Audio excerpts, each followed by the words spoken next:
ईश्वराम्बा सुतः श्रीमन् पूर्वा सन्ध्या प्रवर्तते उत्तिष्ठ सत्यसाईश कर्तव्यं दैवमान्निकम्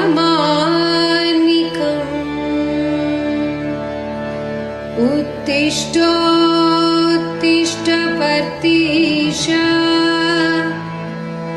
उत्तिष्ठ जगदीपते उत्तिष्ठ करुणापूर्ण लोकमङ्गल सिद्धये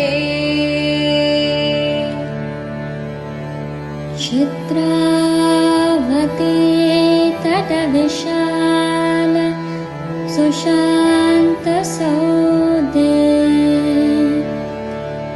तिष्ठन्ति सेवकजना स्तव दर्शनार्थम्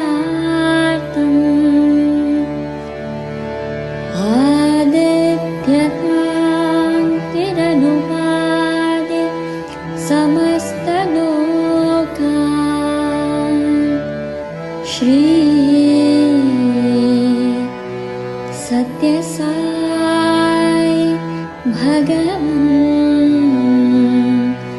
तव सुप्रभातम्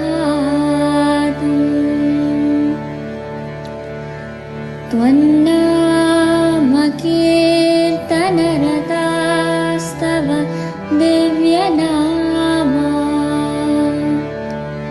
गायन्ति भक्तिरसपान प्रहृष्टचित्ताः दातुं कृपा सहितदर्शनमाशुदेभ्यः श्री सत्यसाई भगवन् तव सुप्रभातम् आदाय दिव्यकुसुमानि मनोहराणि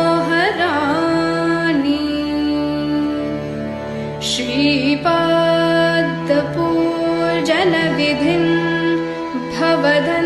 भवदन्ध्रिमूले कर्तुं महोत्सुकतया प्रविशन्ति भक्ताः श्री सत्यसाई भगवन् तव सुप्रभातम्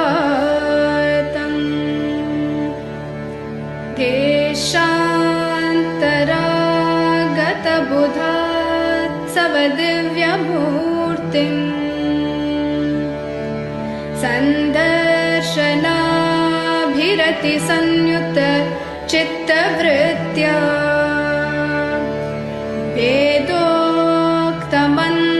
वेदोक्तमन्त्रपठनेन लसन्त्यजस्रम् श्री सत्यसाई भगवन् तव सुप्रभातम् श्रुत्वा धवाद्भुतचरित्रमखण्डकीर्तिम् व्याप्तान्तिकन्दरविशाल धरातले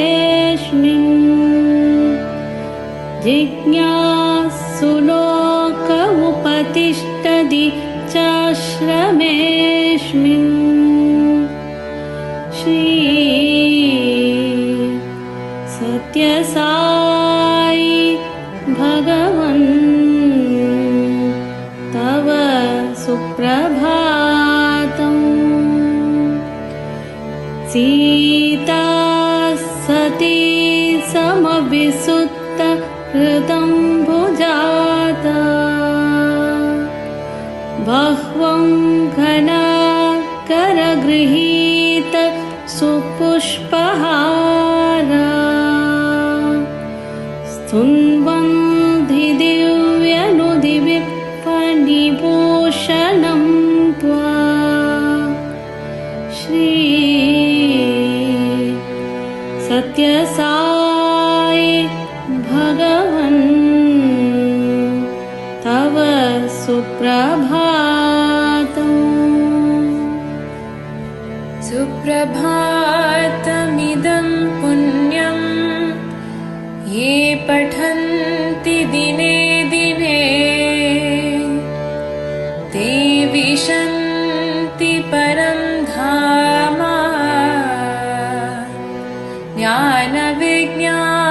ज्ञानविज्ञानशोभिता मङ्गलं गुरुदेवाय मङ्गलं ज्ञानदायिने मङ्गलं पर्तिवासाय मङ्गलं सत्यसायिने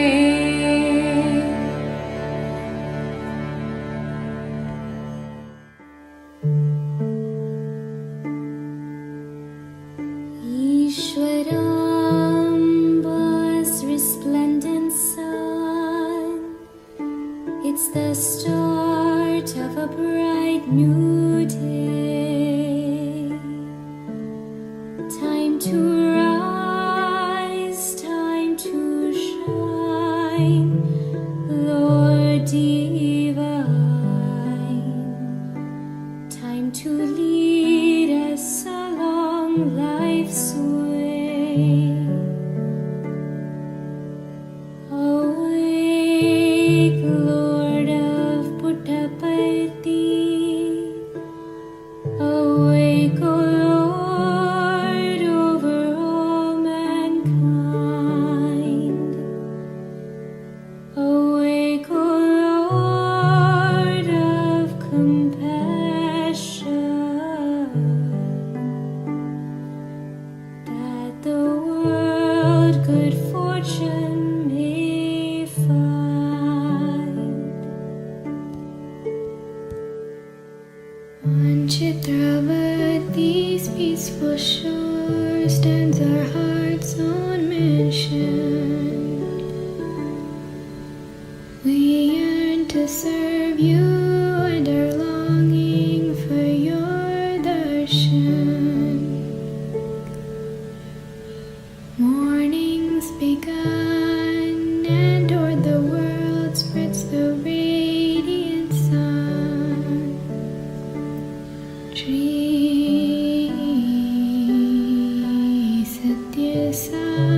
Satyasai Bhagavan,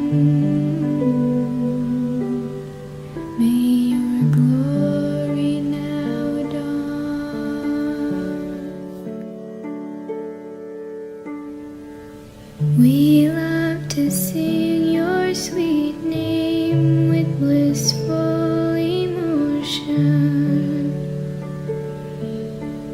We taste the sweet nectar that comes of true devotion. Come shower drops of blessings on us, we pray, gracious one. Shri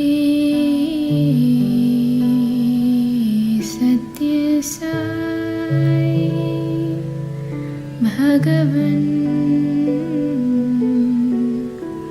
may your glory now dawn. We've brought to you colorful flowers, fragrant sweet.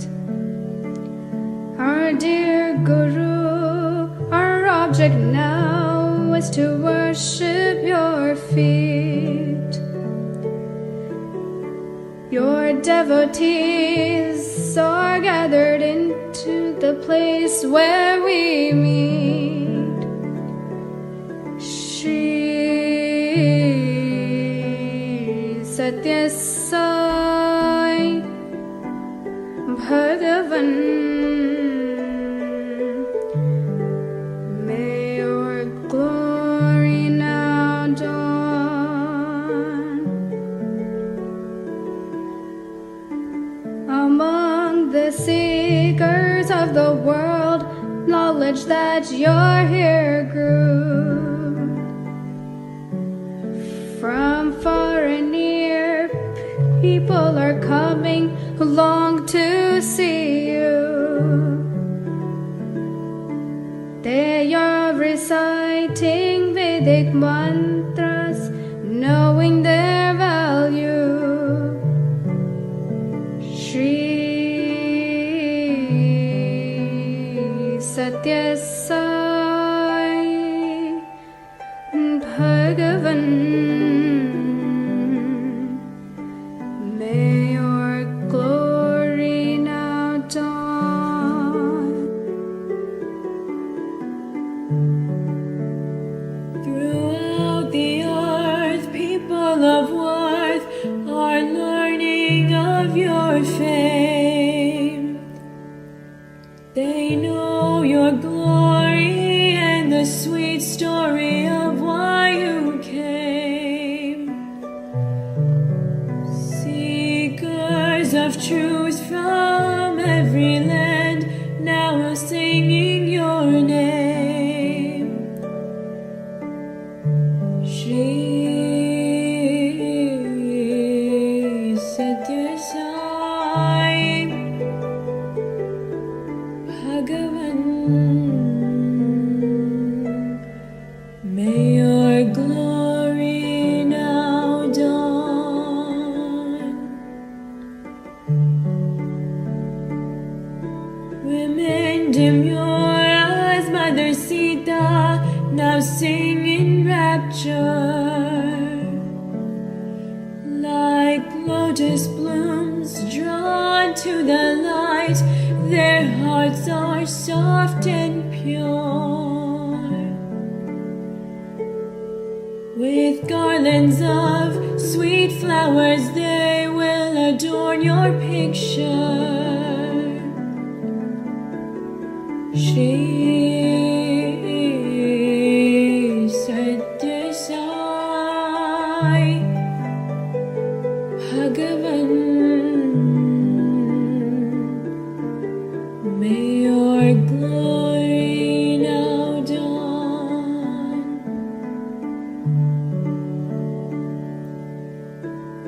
Whoever sings this waking chant sings it faithfully every day.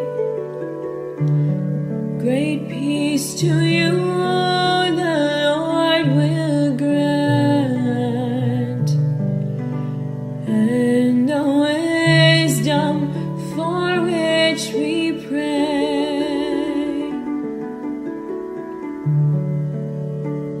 O auspicious divine teacher, O auspicious all-seeing eye, O auspicious Lord of Bharti,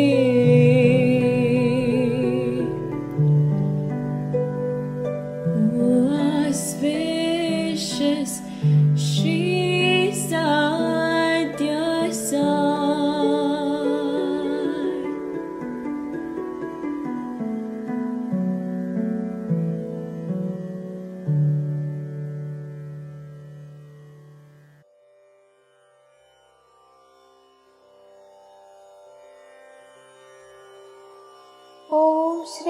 भगवान् सत्य साई बाबाय नमः। ॐ श्री साई सत्य स्वरूपाय नमः। ॐ श्री साई सत्य धर्म परायणाय नमः। ॐ श्री साई वरदाय नमः। ॐ श्री साई सत्पुरुषाय नमः। ॐ श्री साई सत्यगुणात्मने नमः। ॐ श्री साई साधुवर्धनाय नमः। ॐ श्री साई साधुजनपोषणाय नमः। ॐ श्री साई सर्वज्ञाय नमः। ॐ श्री साई सर्वजनप्रियाय नमः। ॐ श्री साई सर्वशक्तिमूर्तये नमः। ॐ श्री साई सर्वेशाय नमः। ॐ श्री साई सर्वसङ्गपरित्यागिने नमः। ॐ श्री साई सर्वान्तर्यामिने नमः। ॐ श्री साई महिमात्मने नमः। ॐ श्री साई महेश्वरस्वरूपाय नमः। ॐ श्री साई पत्तिग्रामोद्भवाय नमः। ॐ श्री साई पर्तिक्षेत्रनिवासिने नमः। ॐ श्री साई यशकाय शिरडिवासिने नमः। ॐ श्री साई जोडि आदिपल्लि सोमप्पाय नमः। ॐ श्री साई भारद्वाज ऋषिगोत्राय नमः। ॐ श्री साई भक्तवत्सलाय नमः। ॐ श्री साई अपान्तरात्मने नमः। ॐ श्री साई अवतारमूर्तये नमः। ॐ श्री साई सर्वभयनिवारिणे नमः। ॐ श्री साई आपस्तम्भसूत्राय नमः। ॐ श्री साई अभयप्रदाय नमः। ॐ श्री साई रत्नाकरवंशोद्भवाय नमः। ॐ श्री साई शिरडि साई अभेदशक्त्यावताराय नमः। ॐ श्री साई शङ्कराय नमः। ॐ श्री साई शिरडि साई मूर्तये नमः। ॐ श्री साई द्वारकामायि वासिने नमः। ॐ श्री साई चित्रावती तटपुट्टपर्तिविहारिणे नमः। ॐ श्री साई शक्तिप्रदाय नमः। ॐ श्री साई शरणागतत्राणाय नमः। ॐ श्री साई आनन्दाय नमः। ॐ श्री साई आनन्ददाय नमः। ॐ श्री साई आर्तत्राणपरायणाय नमः। ॐ श्री साई अनाथनाथाय नमः। ॐ श्री साई असहायसहायाय नमः। ॐ श्री साई लोकबान्धवाय नमः। ॐ श्री साई लोकरक्षापरायणाय नमः। ॐ श्री साई लोकनाथाय नमः। ॐ श्री साई दीनजनपोषणाय नमः। ॐ श्री साई मूर्तित्रयस्वरूपाय नमः। ॐ श्री साई मुक्तिप्रदाय नमः। ॐ श्री साई कलुषविदूराय नमः। ॐ श्री साई करुणाकराय नमः। ॐ श्री साई सर्वाधाराय नमः। ॐ श्री साई सर्वहृद्वासिने नमः। ॐ श्री साई सर्वपुण्यफलप्रदाय नमः। ॐ श्री साई सर्वपापक्षयकराय नमः। ॐ श्री साई सर्वरोगनिवारिणे नमः। ॐ श्री साई सर्वबाधहराय नमः। ॐ श्री साई अनन्तनुतकर्तृणे नमः। ॐ श्री साई आदिपुरुषाय नमः। ॐ श्री साई आदिशक्तये नमः। ॐ श्री साई अपरूपशक्तिने नमः। ॐ श्री साई अव्यक्तरूपिणे नमः। ॐ श्री साई कामक्रोधध्वंसिने नमः। ॐ श्री साई कनकाम्बरधारिणे नमः। ॐ श्री साई अद्भुतचर्याय नमः। ॐ श्री साई आपद्बान्धवाय नमः। ॐ श्री साई प्रेमात्मने नमः। ॐ श्री साई प्रेममूर्तये नमः। ॐ श्री साई प्रेमप्रदाय नमः। ॐ श्री साई प्रियाय नमः। ॐ श्री साई भक्तप्रियाय नमः। ॐ श्री साई भक्तमन्दाराय नमः। ॐ श्री साई भक्तजनहृदयविहाराय नमः। ॐ श्री साई भक्तजनहृदयालयाय नमः। ॐ श्री साई भक्तपराधीनाय नमः। ॐ श्री साई भक्तिज्ञानप्रदीपाय नमः। ॐ श्री साई भक्तिज्ञानप्रदाय नमः। ॐ श्री साई सुज्ञानमार्गदर्शकाय नमः। ॐ श्री साई ज्ञानस्वरूपाय नमः। ॐ श्री साई गीताबोधकाय नमः। ॐ श्री साई ज्ञानसिद्धिदाय नमः। ॐ श्री साई सुन्दररूपाय नमः। ॐ श्री साई पुण्यपुरुषाय नमः।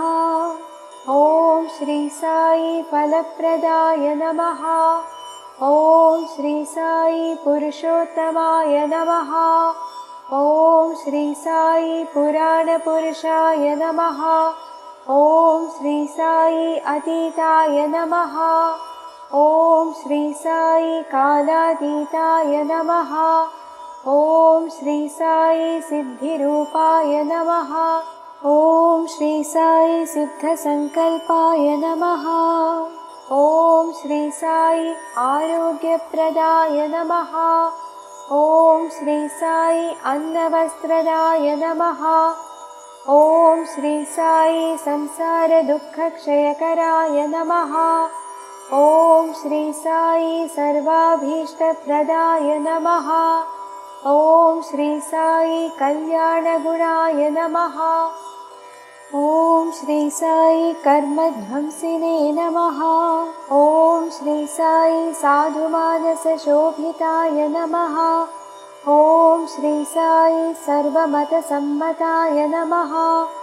ॐ श्री साई साधुमानसपरिशोधकाय नमः। ॐ श्री साई साधकानुग्रहवटवृक्षप्रतिष्ठापकाय नमः। ॐ श्री साई सकलसंशयहराय नमः। ॐ श्री साई सकलतत्त्वबोधकाय नमः। ॐ श्री साई योगेश्वराय नमः। ॐ श्री साई योगीन्द्रवन्दिताय नमः। ॐ श्री साई सर्वमङ्गलकराय नमः। ॐ श्री साई सर्वसिद्धिप्रदाय नमः। ॐ श्री साई आपन्निवारिणे नमः। ॐ श्री साई आर्तिहराय नमः। ॐ श्री साई शान्तमूर्तये नमः। ॐ श्री साई सुलभप्रसन्नाय नमः। ॐ श्री साई भगवान् श्री सत्यसाई बाबाय नमः। ॐ शान्ति शान्ति शान्तिः।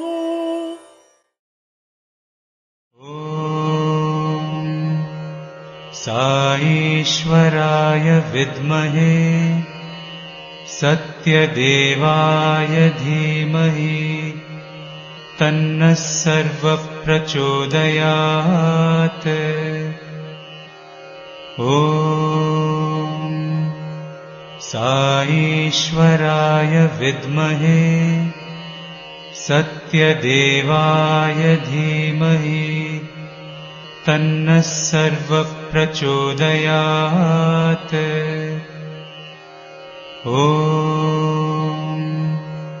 साईश्वराय विद्महे सत्यदेवाय धीमहि तन्नः सर्वः प्रचोदयात्। ॐ साईश्वराय विद्महे सत्यदेवाय धीमहि तन्नः सर्वः प्रचोदयात्। ॐ साईश्वराय विद्महे सत्यदेवाय धीमहि तन्नः सर्वः प्रचोदयात्। ॐ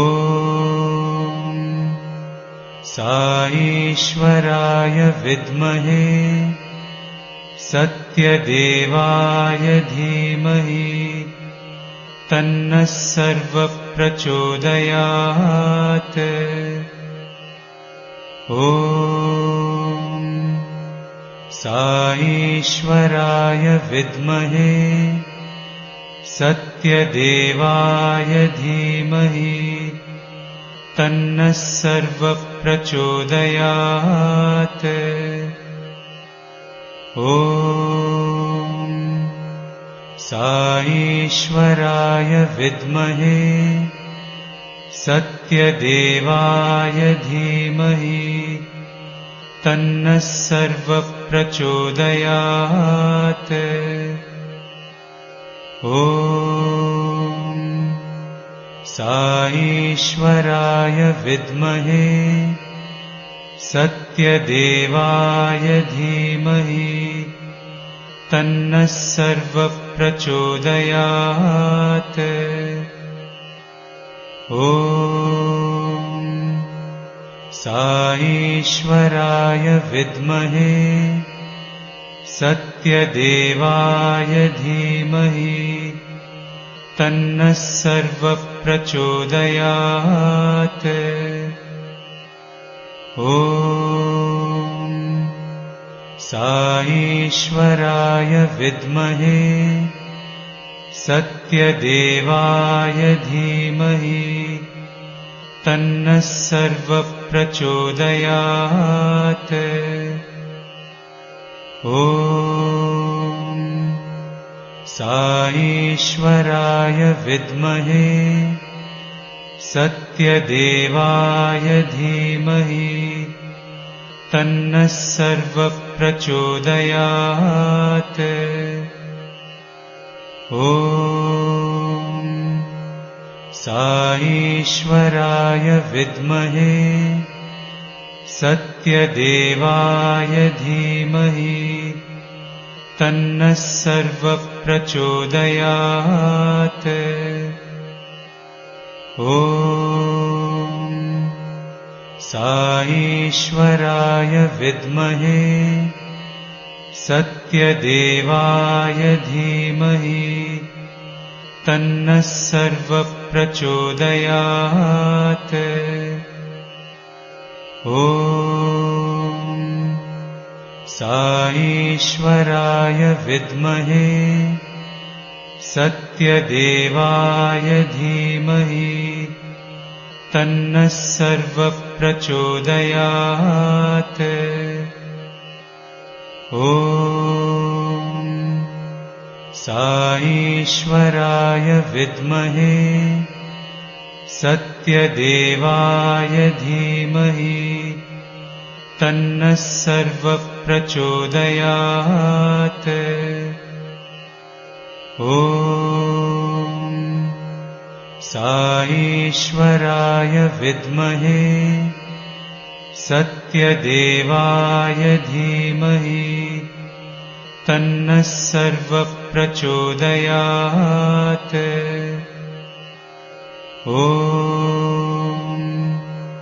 साईश्वराय विद्महे सत्यदेवाय धीमहि तन्नः सर्वः प्रचोदयात्। ॐ साईश्वराय विद्महे सत्यदेवाय धीमहि तन्नः सर्वप्रचोदयात्। ॐ साईश्वराय विद्महे सत्यदेवाय धीमहि तन्नः सर्वप्रचोदयात्। ॐ साईश्वराय विद्महे सत्यदेवाय धीमहि तन्नः सर्वप्रचोदयात्।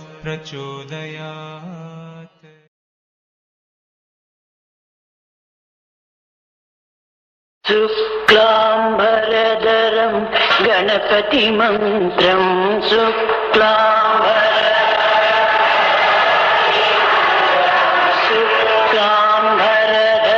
गणपतिमन्त्रम्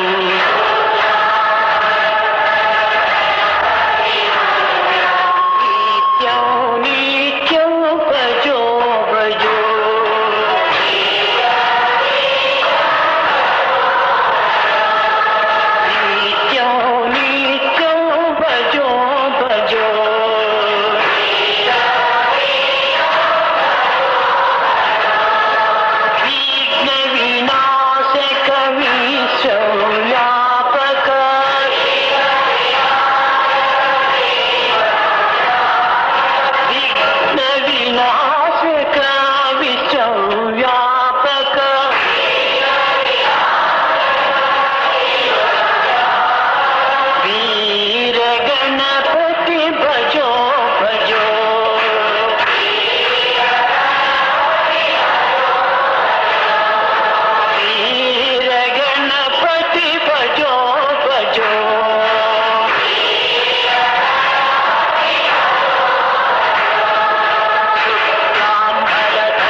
गोविन्द सद्गुरु कृष्ण गोविन्द गोविन्द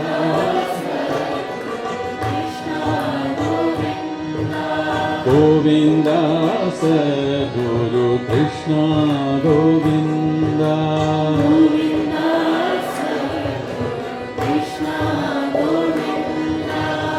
गोविन्द सद्गुरु कृष्ण गोविन्द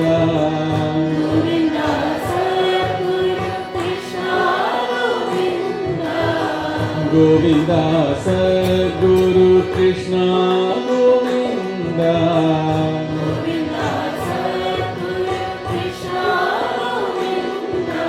गोविन्द सद्गुरु Krishna Govinda.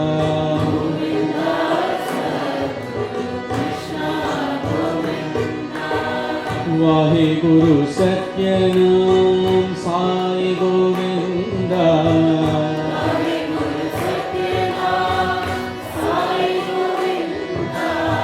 Vaheguru Satyanam Sai Govinda.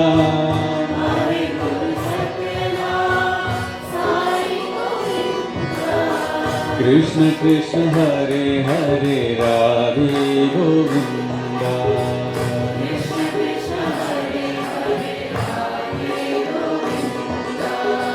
Krishna Krishna Hare Hare Radhe Govinda.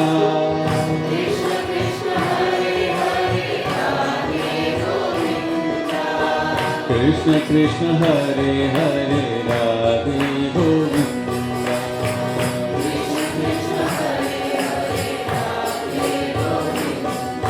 Govinda Sarvaguru Krishna Govinda.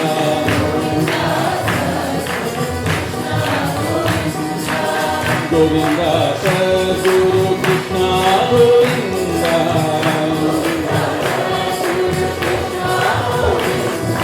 Govinda Sarvaguru Krishna Govinda.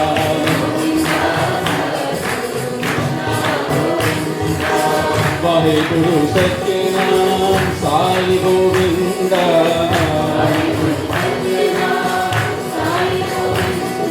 Sai Govinda.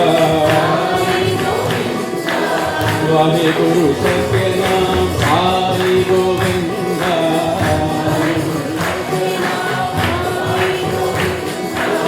Krishna Krishna Hare Hare Radhe Govinda.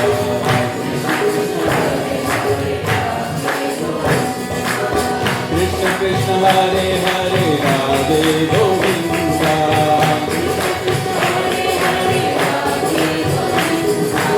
Krishna Krishna Hare Hare Radhe Govinda.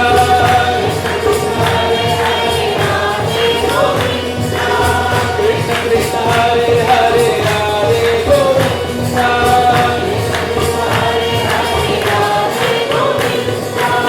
Krishna Krishna Hare Hare Radhe Govinda.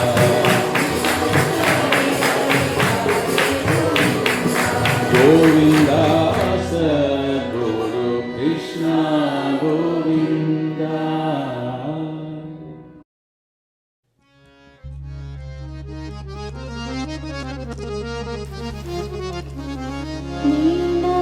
दीनजनावनि वरदायिनी दीनजनावनि वरदायिनी दीनजनावनि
Shyam Murari आयो रे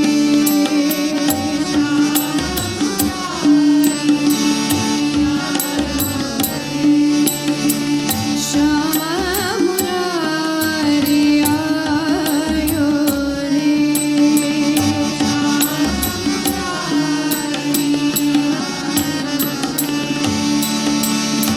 Sai Murari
my prayer.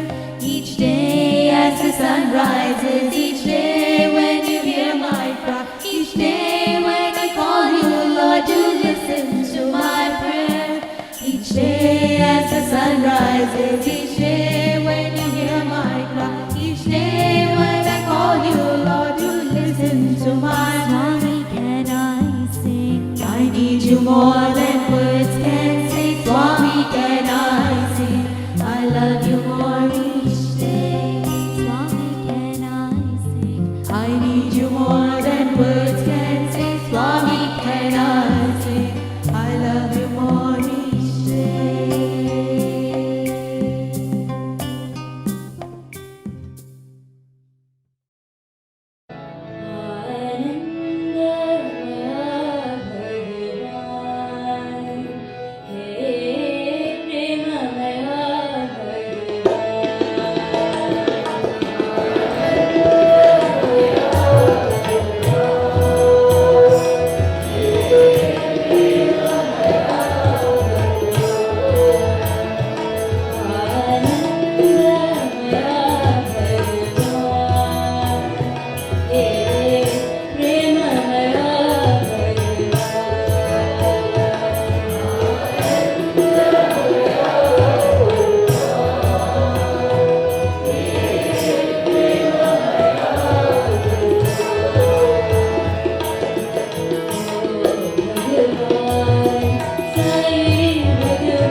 Kanhaiya तेरी बंसी बजे मेरे लाल।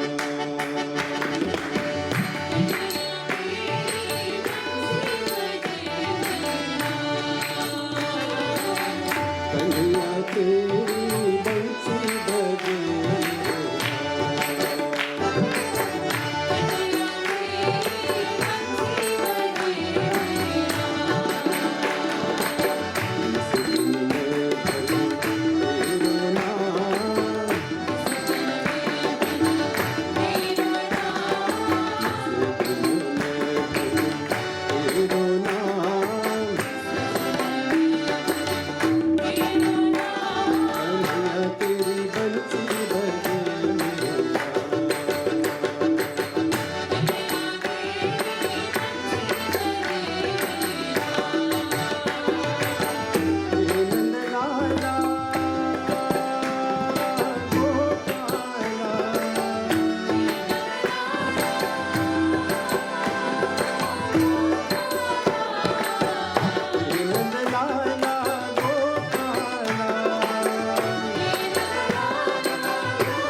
Muchas gracias, Señor, por su presencia humana.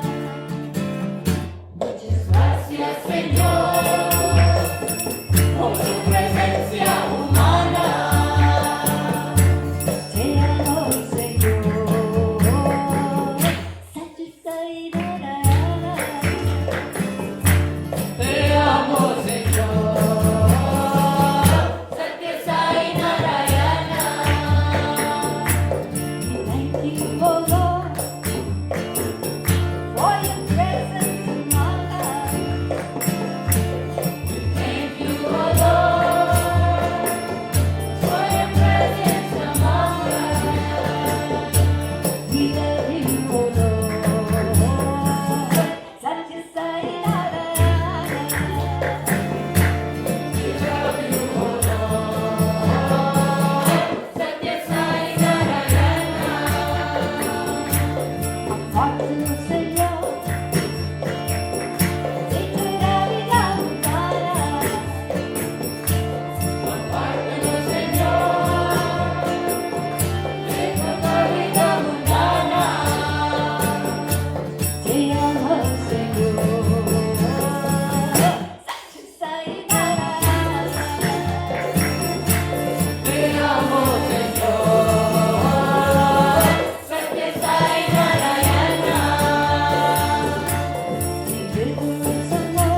Ram Rahim हो साई कृष्ण बुद्ध साई राम रहीम हो साई कृष्ण बुद्ध साई राम रहीम हो साई कृष्ण बुद्ध साई राम रहीम हो साई कृष्ण बुद्ध साई जो राष्ट्र यीशु साई महावीर भी हो साई जो राष्ट्र यीशु साई महावीर भी हो साई जो राष्ट्र यीशु साई महावीर भी हो साई जो राष्ट्र यीशु साई महावीर भी हो साई राम रहीम हो साई कृष्ण बुद्ध साई राम रहीम हो साई कृष्ण बुद्ध साई सर्वधर्म पालक हे प्रेम रूप साई सर्वधर्म पालक हे प्रेम रूप साई सर्वधर्म पालक हे प्रेम रूप साई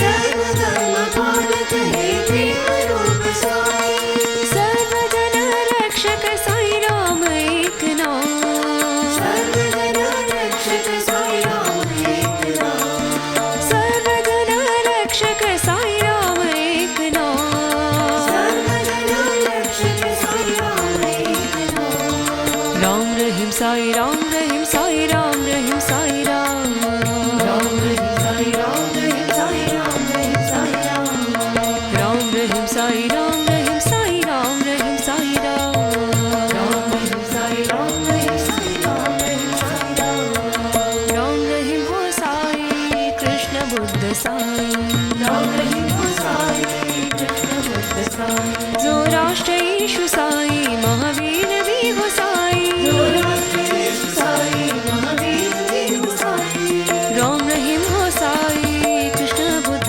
साई राम रहीम हो साई कृष्ण बुद्ध साई सर्वधर्म पालक हे प्रेम रूप साई सर्वधर्म पालक हे प्रेम रूप साई सर्वजन रक्षक साई राम एक नाम सर्वजन रक्षक साई राम एक नाम राम रहीम साई राम रहीम साई राम रहीम साई राम राम रहीम साई राम रहीम साई राम रहीम साई राम राम रहीम साई राम रहीम साई राम रहीम साई राम राम रहीम साई राम रहीम साई राम रहीम साई राम राम रहीम हो Sai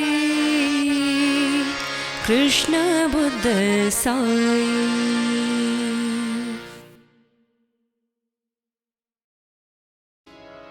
Remind me, my Lord, remind me, my Lord, remind me, my Lord, who I am.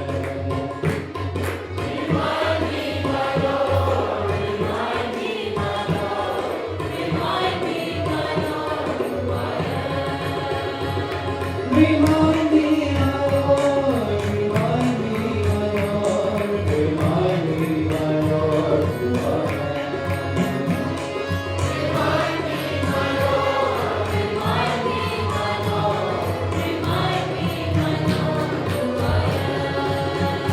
I know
मानस भजरे गुरु चरणम दुस्तर भ्रम सागर तरणम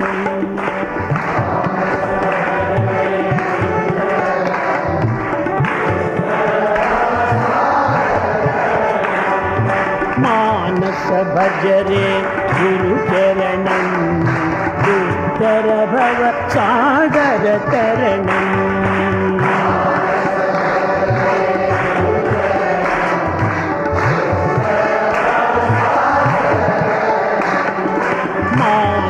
भजरे गुरु चरणम दुस्तर भव सागर तरणम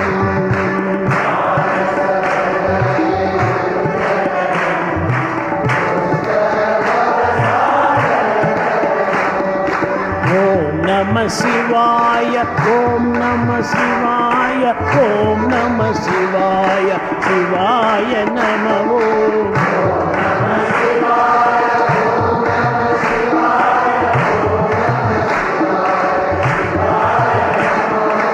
Arunachal Shiv Arunachal Shiv Arunachal Shiv Arun Shiv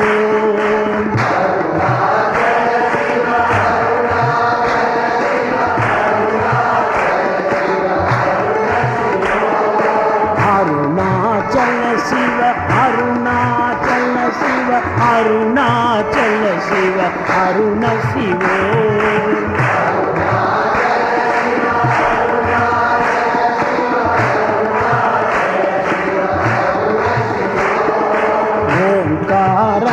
Baba Omkaram, Baba Omkaram, Baba Om Namo Baba.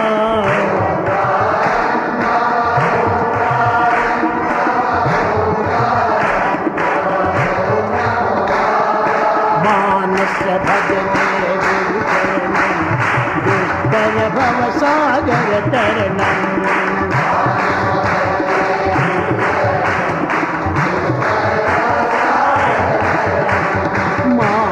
भजरे गुरु चरणम दुस्तर भव सागर तरणम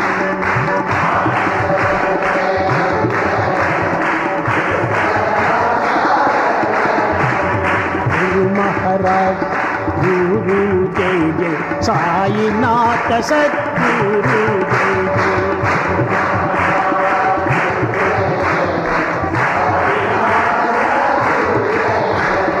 गुरु महाराज गुरु जय जय साईनाथ सद्गुरु जय जय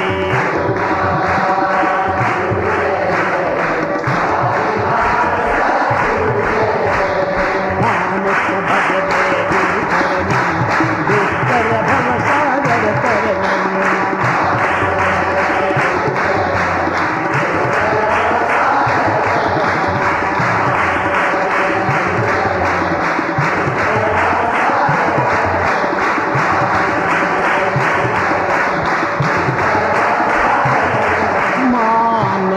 भजरे गुरु चरणम दुस्तर भव सागर तरणम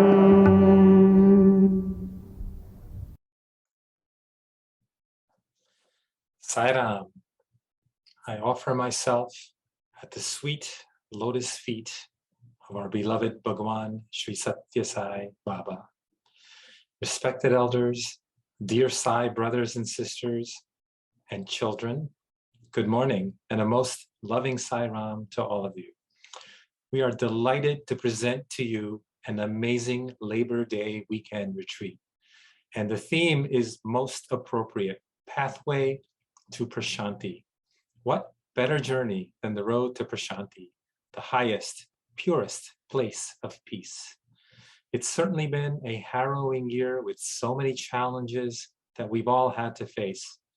Swami is now gifting us this wonderful opportunity to come together in unity and place our focus on the source of his mission for our elevation and redemption. This 2-day online retreat will inspire us to unite and, quote, serve locally as we connect globally, unquote. We've already begun with elevating morning prayers, meditation, and devotional singing. And the highlight of this week is most certainly the blessing Swami has given us via distinguished, accomplished, and most importantly, totally devoted senior devotees from our Global Council family in India. Sri Nimish Pandya, Srimati Kamala Pandya, and Sri Sai Surendranath. We'll also have an outstanding panel later on. Service to man is service to God. And our amazing young adult team will be enlightening us with a very practical panel presentation. And we'll also receive the latest updates on the centennial birthday celebrations that are being planned and our zonal birthday pilgrimage.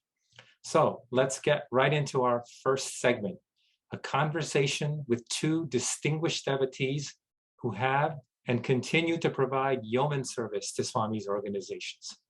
Srimati Kamala Pandya is a 3-time gold medalist from Bombay University in psychology and bachelor's with Mumbai University, jurisprudence in law with Mumbai University, and education in human values. Married by Sri Satya Sai Baba, and under his directions, she studied law after marriage and changed her profession from teaching to pleading, and is presently a practicing advocate in Mumbai. She's been a guide and guru for children in education and human values since the tender age of 17, and is presently the National Mahila Coordinator for Education in India, promoting values in children through committed and dedicated gurus. And we have Sri Nimish Pandya, who happens to be Srimati Kamala's husband. He's a well-established name in law.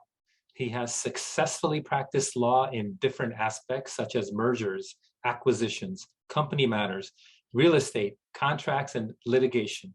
Being a man of varied interests, his achievements are not limited to law, but have extended to human and personality developments based on human values through the Sri Satya Sai Seva Organization of India. Furthermore, as the All India President of the Sri Satya Sai Seva Organization, he passionately promotes education, human values, and sports. A prolific speaker, dramatist, and an ardent social worker, he has dedicated himself to the causes near to his heart, one being education and the development of future generations. To facilitate this conversation, we have our very own USA national officers. Balasubramaniam, affectionately known as Balu Karanam, was born in a small village near Puttaparthi in a family of Sai devotees. He joined the Puttaparthi village primary school starting the 4th grade, and he studied in Srimati Ishwarama High School. He graduated and had a postgraduate degrees from chemistry at the Sri Satya Sai Institute of Higher Learning, Prashanti Nilayam, from 1978 to 1992. He went on to join Johns Hopkins School of Medicine to pursue his research studies in cancer biology. Balu's been an SSC teacher for Group 3. He served as the president for the Satya Sai Center of Greater Baltimore, Maryland, as the regional devotional coordinator for the Mid-Atlantic USA region, and as the group leader for the Satya Sai group of Montgomery, Alabama, as well as the regional president for Region 3. And he's currently serving our beloved Swami as the national president for the Sri Satya Sai Global Council, USA. And we have Sumana Murali, who is from a family that loves and adores Swami for 4 generations. She spent a few years in the primary school in Parthi when it first opened.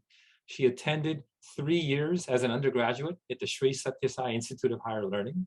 She is an alumnus of the Bal Vikas program in India.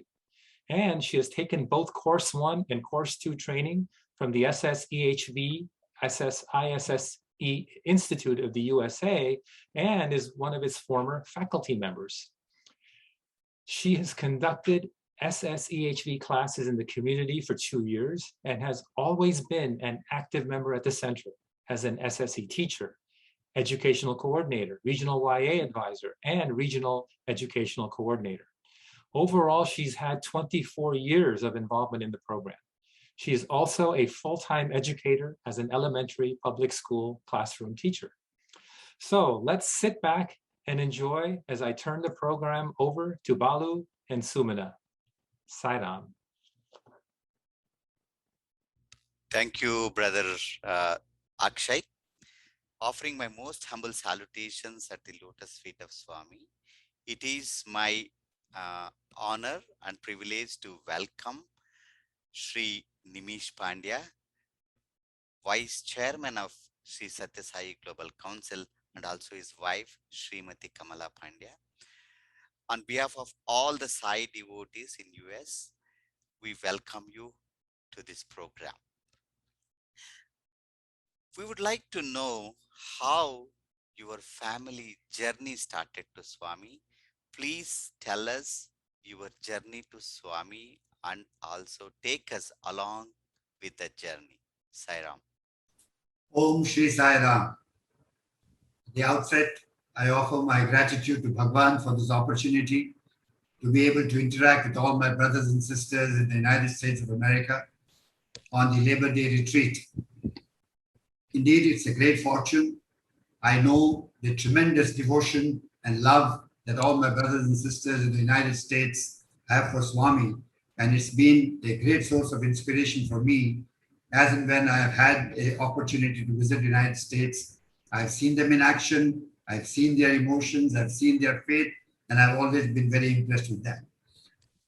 Sai Ram to everybody. Indeed, the journey at the Divine Lotus feet began very dramatically as far as I was concerned, because way back 40 years ago, I was a young student with the St. Xavier's College at Mumbai, and quite passionate and full of life, as they say, the horse of any spirituality at that point of time.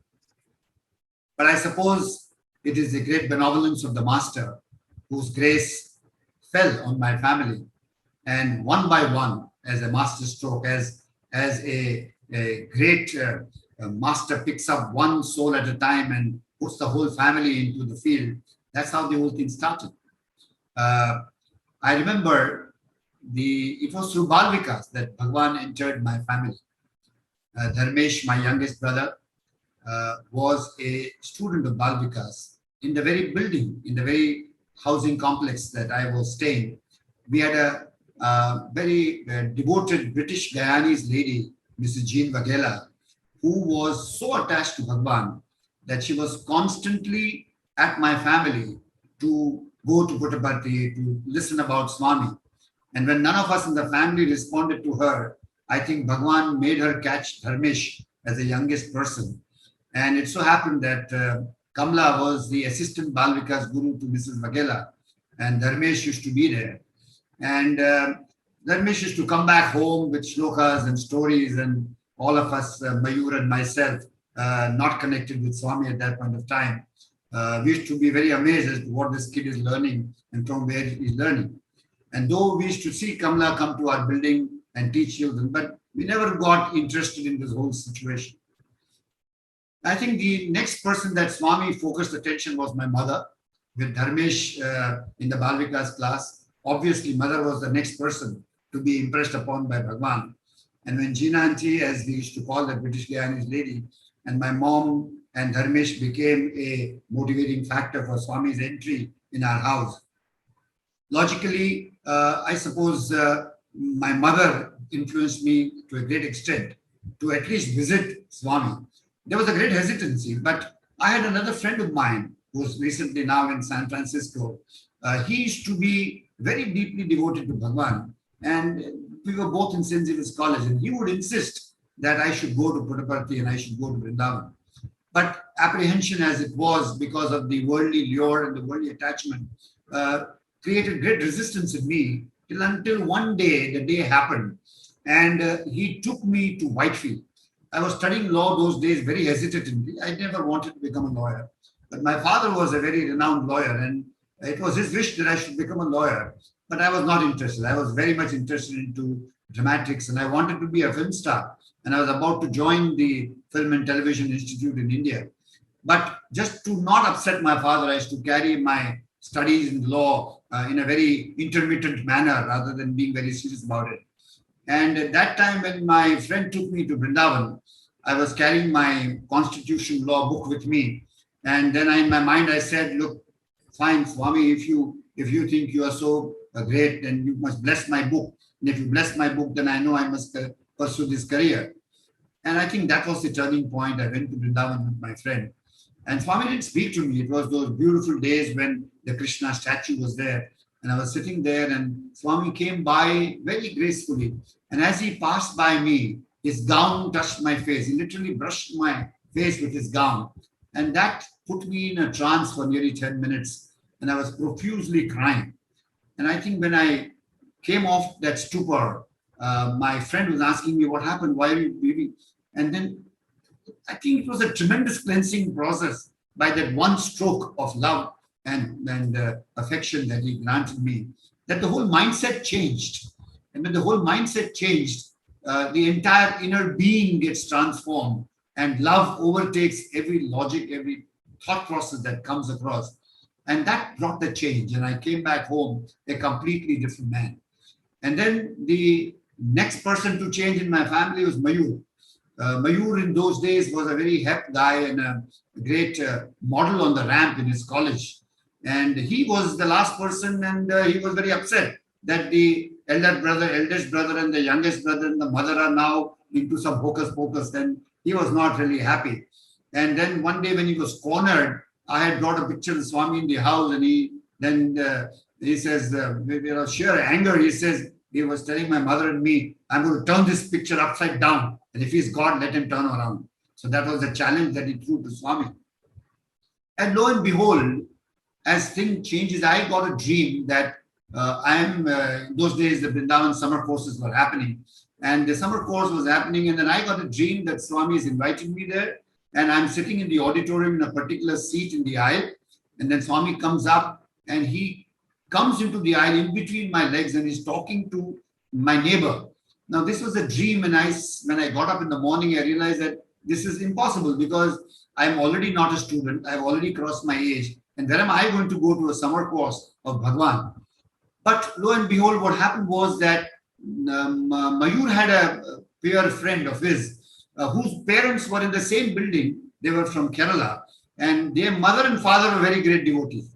So, and the sister was staying in Bangalore. And the friend asked him, Mayur, I'm going to holiday to Bangalore. Would you like to come with me? So, knowing that there's a family of Sai devotees, he put a condition: I'll come, but don't take me to Vrindavan. I'm not coming to Vrindavan. So the friend says, okay, don't worry, you just come, let's enjoy. Even if my aunt and mom goes, we won't go. But as destiny would have it, he went to Bangalore, they went to Vrindavan, and our friend was there very much, going and standing at the gate of Vrindavan, refusing to enter inside. And out comes the master, the Lord, and with his powerful vibration, looks at this boy, and God knows what happened. But he changed and transformed so much that he came back to Bombay. He had finished his first year in college in Bombay and got distinction. But when he inquired with the Vrindavan College of joining, they told him, you cannot join the second year, you have to repeat the first year. And we were all shocked when this boy came back home and told my father that I'm going to Vrindavan and I'm going to repeat 1 year. Even if I have to start again, I want to go to Vrindavan and study.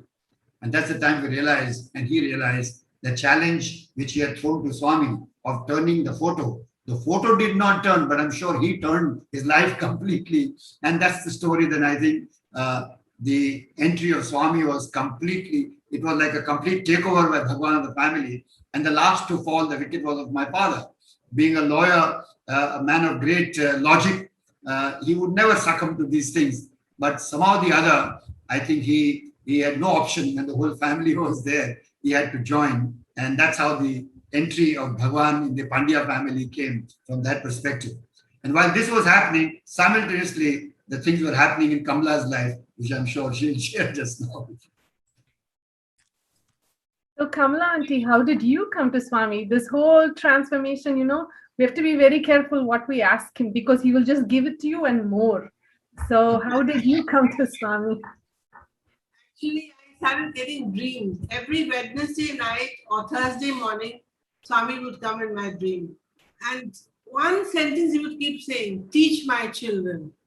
So I wonder, what does he want? Where does he want me to go? I'm teaching. I was at that time a school teacher. I was already teaching children. So I couldn't believe. I said, why, Swami? I'm teaching children. He will again next word, he said, teach my children. Teach my children. This went on for about 2-3 weeks. And I was wondering, where do I go and teach his children? Already in a school now. Where do I search? So I happened to go to a bhajan center at near Church Gate, which is a famous center in Bombay. And I was sitting in the bhajan, and this Jean Vagela, she got up from the bhajan and she said, "Kamala, you're a teacher, no? Will you teach my children?" Same words she told me. So I was taken aback. I said, "Yes, but auntie, where do you teach?" She said, "I teach in such and such a place.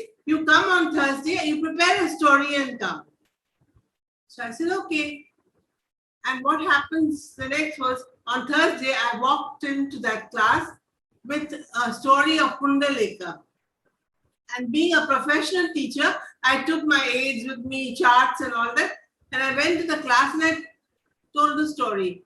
And lo and behold, in that same floor where I take the class was Nimish Pandya's house. So God had already planned our destiny for us. And in the class was Dharmesh, that time only 4 or 5 year old boy, fat little boy, sitting in the class. And so that's how the journey began.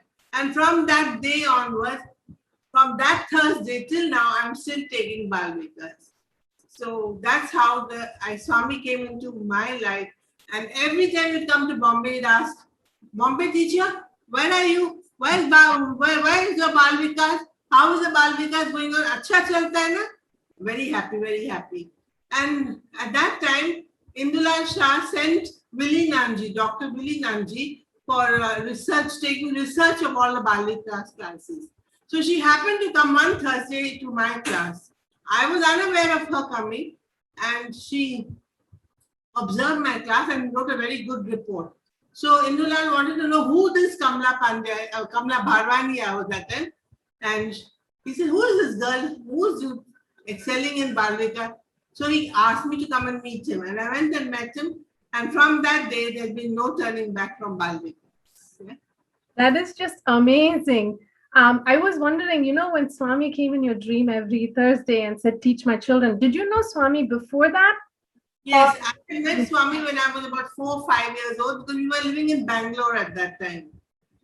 Okay. In 11, I moved to Bombay. But when I was 4 or 5 years old, my father was a very devoted man. He had heard about Swami, so he had taken the whole family to Puttaparthi. And as soon as we reached Puttaparthi, Swami granted us an interview. At that time, I still remember the interview room. It was very vivid in my imagination. Swami's chair standing in front of me, and I'm looking at his hand and how he's materializing Vibhuti. All that at the age of 4 or 5. And he said, Swami told me, "You will come to me, you will come to me." So my mother was wondering, what is he telling? Why is he taking my daughter away so young? So you know how the mother's fears are always. And then we shifted to Bombay, and then at the age of 17, Swami started coming in my dreams.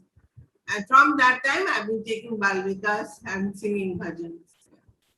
That's amazing. Nimish uncle, I was thinking when you were speaking, you were talking about being a youth and how you wanted to be an actor. It's so candid because there are many youngsters today who feel the same thing as you do. They wanted their heart is in one place, their mind is in another place. So I really appreciate you sharing that. And Auntie Kamala, when you said about Swami calling children his children, every single child that comes to class is his child. That's true. Yeah, thank you for sharing that. So how did Swami, as youngsters, you both were with Swami, right? How did Swami influence you as a youngster, as a youth? How were you motivated by what Swami said? Let me begin first, Sumana. As I told you, I was quite into dramatics and music in my college. And obviously, with that kind of a circle, you have a lot of friends, so-called friends, as we call in the modern times, a lot of peers around me. And life gets revolved around those people all the time. And you are so attached to that group of people that you have. And I think the first thing Swami must have wanted to do was to detach me from all my friends. So I remember that one day my mom and myself, by the time Mayur was already studying in Vrindavan, and we decided to Those days it's a sudden spurt. You think you want to go to Puttaparthi and you leave. There's no planning. So that's how my mother and myself, I planned to go, and we reached Puttaparthi. And Swami was not there. We were told he's Vrindavan. So then we went to Vrindavan. And the moment I landed in Vrindavan, I think we were blessed with an interview, my mom and myself. And I think the first thing, the transformation for the young man that I was a complete reprimand by Bhagwan in that interview. And I do believe that, you see, once Swami decides that he wants you, then he is completely in charge, and he's in command. And you don't even realize that what he's doing to you. So the first thing he did in the interview was to sort of blast me for the number of friends that I had. He says, so many friends. Why do you have so many friends? If all the friends are useless, if you have money in your pocket, there are friends. No money, no friends. I still very vividly remember that him telling me. And then he says, there's only one friend, and he's God. And he pointed to himself. And that was a very strong impact on me, because you know how it is when you're in front of Swami. It's a different story. I mean, you're completely under his control. There is nothing on your own that you can do. And this thing stung me very strongly. And he took care of 2-3 things as a young man that you are worried about. One is about friends and peers. The second is about money. The third is about dreams that you have. So at one stroke, he addressed these 3 issues with me. First, he put me off from friends and put me on the path towards him. Secondly, he spoke about money and told me that, look, don't run after money. Money is like a shoe. If your foot size is 7, you can't wear 8, you will fall. If it's 6, it will pinch you. Therefore, enough money. And he promised me that time that you don't worry. I'm giving you enough money. Don't run after money. I will give you enough. So that was the second promise from the master himself, which really shocked me that what does it mean? And the third thing which he initiated me was on the path of spirituality by saying that, look, I have planned everything in your life. Do not disturb my plan for you. Just accept what it is. See it unfold. Now, if you take these 3 things, Sumana, these are initiations of a young person on the path of spirituality. Okay? I mean, at that point of time, you're full of life. You have so many, your senses are fully active, and you have so many desires and so many things to do.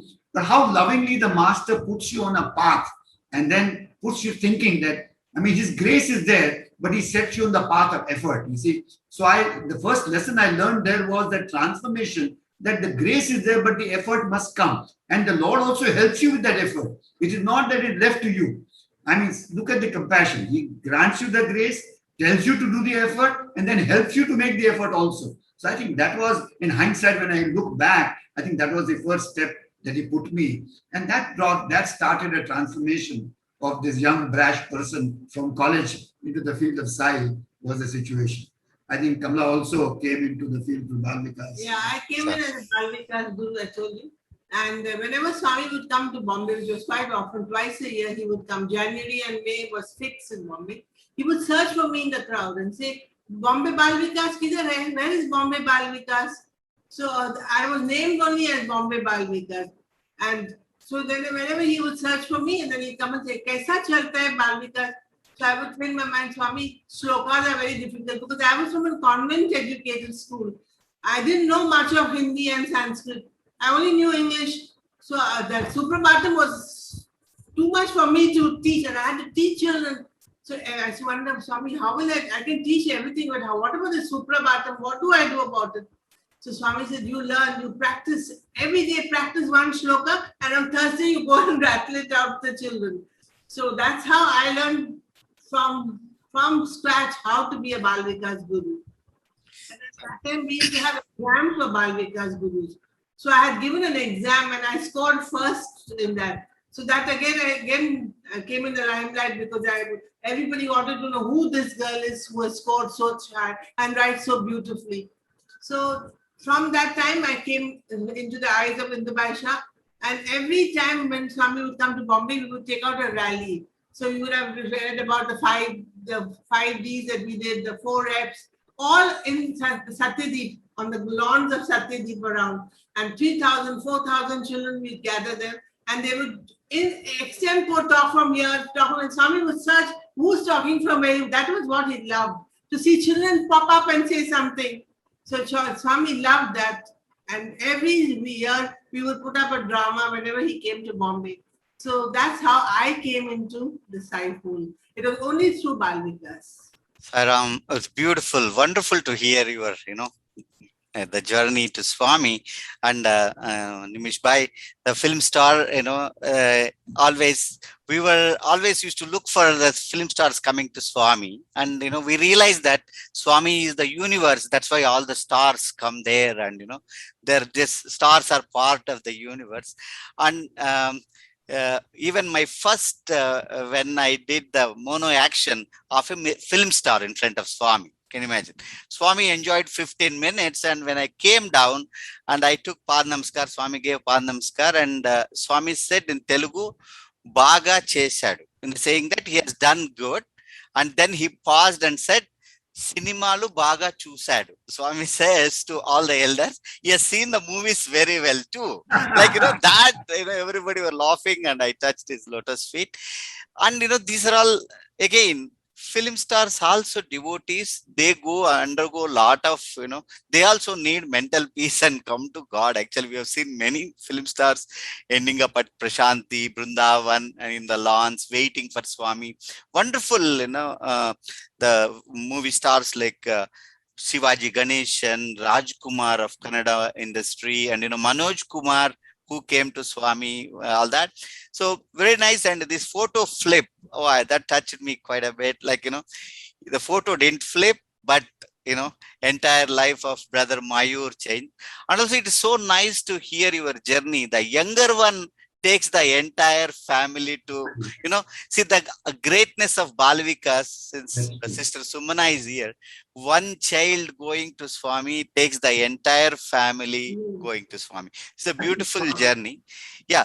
Tell us, how did, in your youth, of course, you both brothers at Parthi, and also your family came to Parthi, if I remember.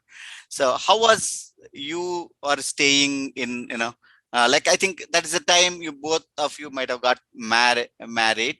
Please tell us how Swami, of course, Mrs. Kamala Pandya coming to teach it, the address, that, all that happened, and how the marriage took place. And we would like to, and give what did Swami advise at the time of marriage? Because a lot of YAs are also watching. That would be great to hear from you. Yes, Malu. See, when the biggest thing God does to man is that his love for man is so much that he goes out of his way to ensure that he does everything to make man happy and also fulfill all his dreams. There is a understanding that man must work hard to fulfill his dreams. But if you leave this job to God, God fulfills all your dreams and at the same time makes you do what he wants you to do. So I want to dwell on that situation, that having said this, my father was a lawyer and he always wanted me to become a lawyer. Now see how beautifully, the generation gap between my father and myself is the normal story of day-to-day life today, when the youngsters and the elders have a sort of a conflict between themselves on what to do and what not to do. Normally the conflict becomes severe and there is a falling apart of the generations. But when you surrender to God, God has the power to reconcile everything. So when my father wanted me to become a lawyer and I wanted to be otherwise, how Swami set upon handling both of us together was an amazing saga which I want to share. As I told you, I was doing intermittently the legal studies. I was not interested at all. And therefore, I think Swami prompted my father to complain to him that, look, Swami, my son is not doing anything properly. He's busy doing dramas.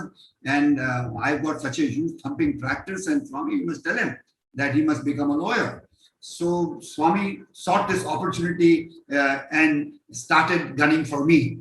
And then started working on me all the time, that you must become a lawyer. Why didn't you become a lawyer? And I tried my level best to, because those was the days when Swami and I were friends, so there wasn't this awe that he is God and I'm somebody. So, because he had told me there's only one friend in me, and therefore that relationship was that kind.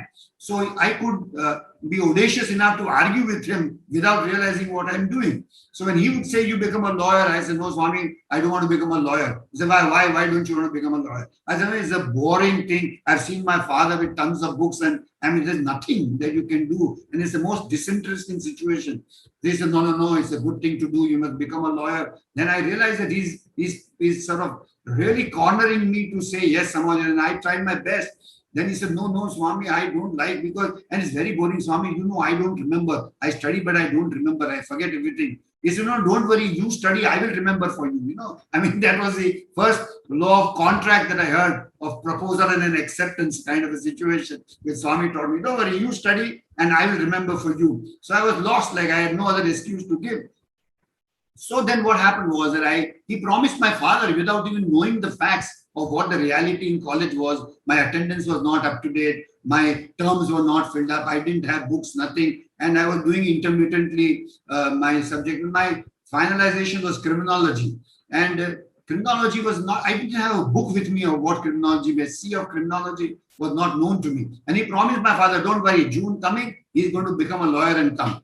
So I'm laughing to myself as Swami, you are God. I mean, are you sure your words are going to come true? I'm the first devotee who's going to prove that God's words are not true. And I'm blatant enough to be happy about this, other than being sad about it.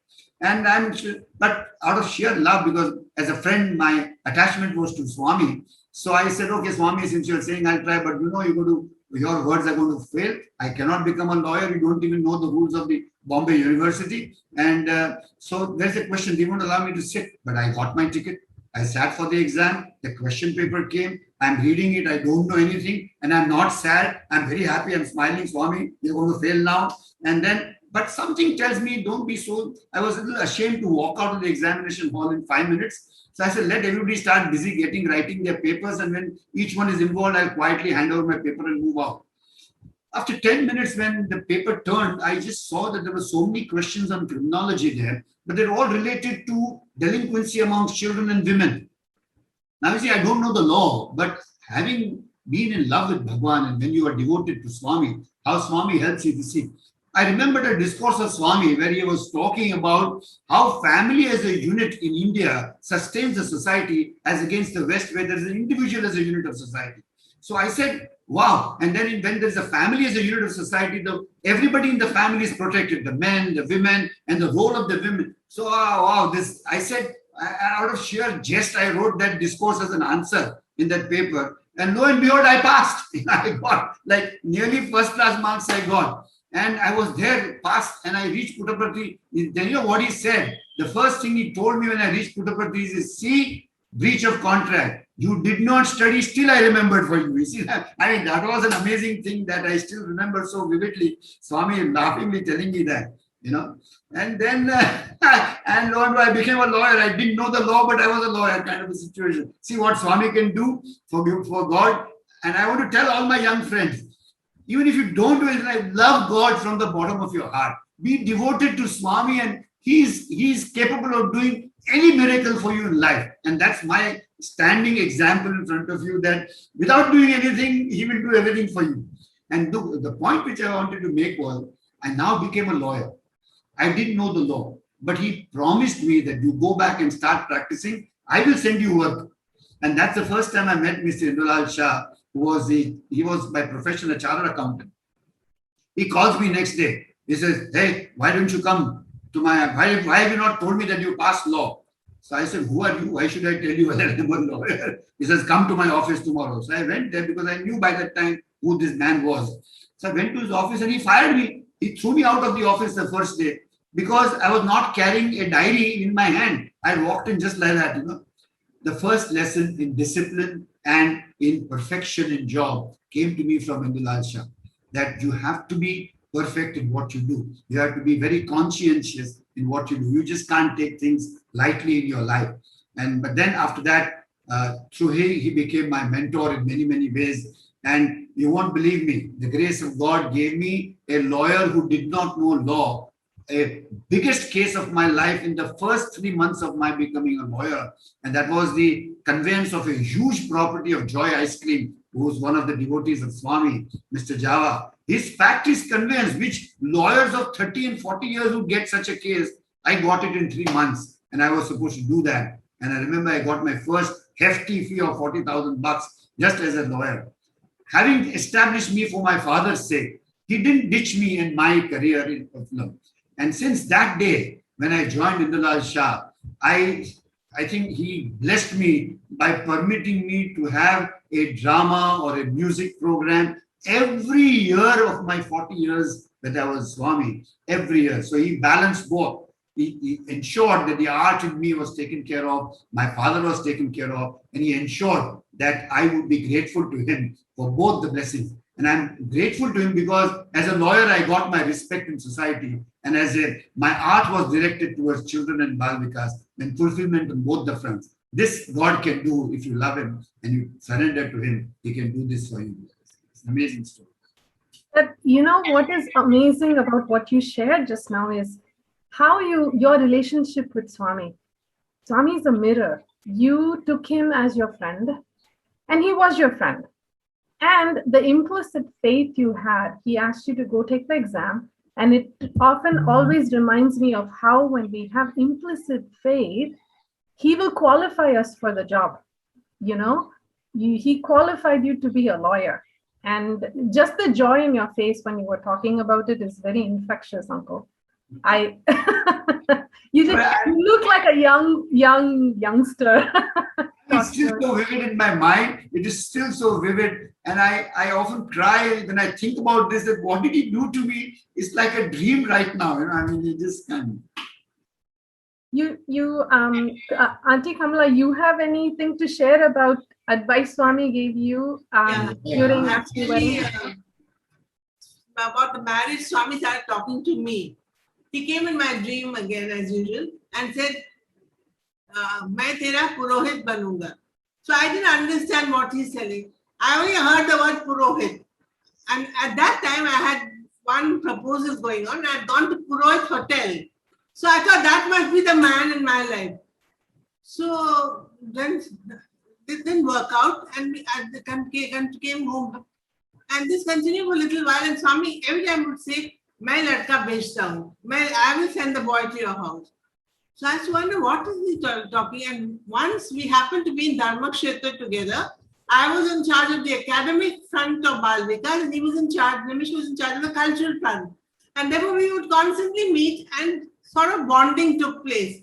And since we are both in Colaba, we would travel in the taxi together from Colaba to Andheri. At that time, it was a long distance. Nowadays, everything is less time, but that time it would take 2.5 hours to reach. So every time Swami would come and he'd say, I'll give you your husband. Then he said, "You don't tell anything." And if my parents came to know about it, they said, "No, we're not going to allow all this nonsense to go on. We are going to ask Swami." So my in-laws went to Swami. It was Ram Navami time at that time, and Swami was in Bangalore. So my in-laws went to Bangalore to ask Swami. So Swami said, "I know you have come for Kamala, no? Kamala Bharwani." He told the name. No, not now, not now. He said like that. So they came and said, Swami said, and then Swami said, "No marriage now, let them work. Don't stop their working."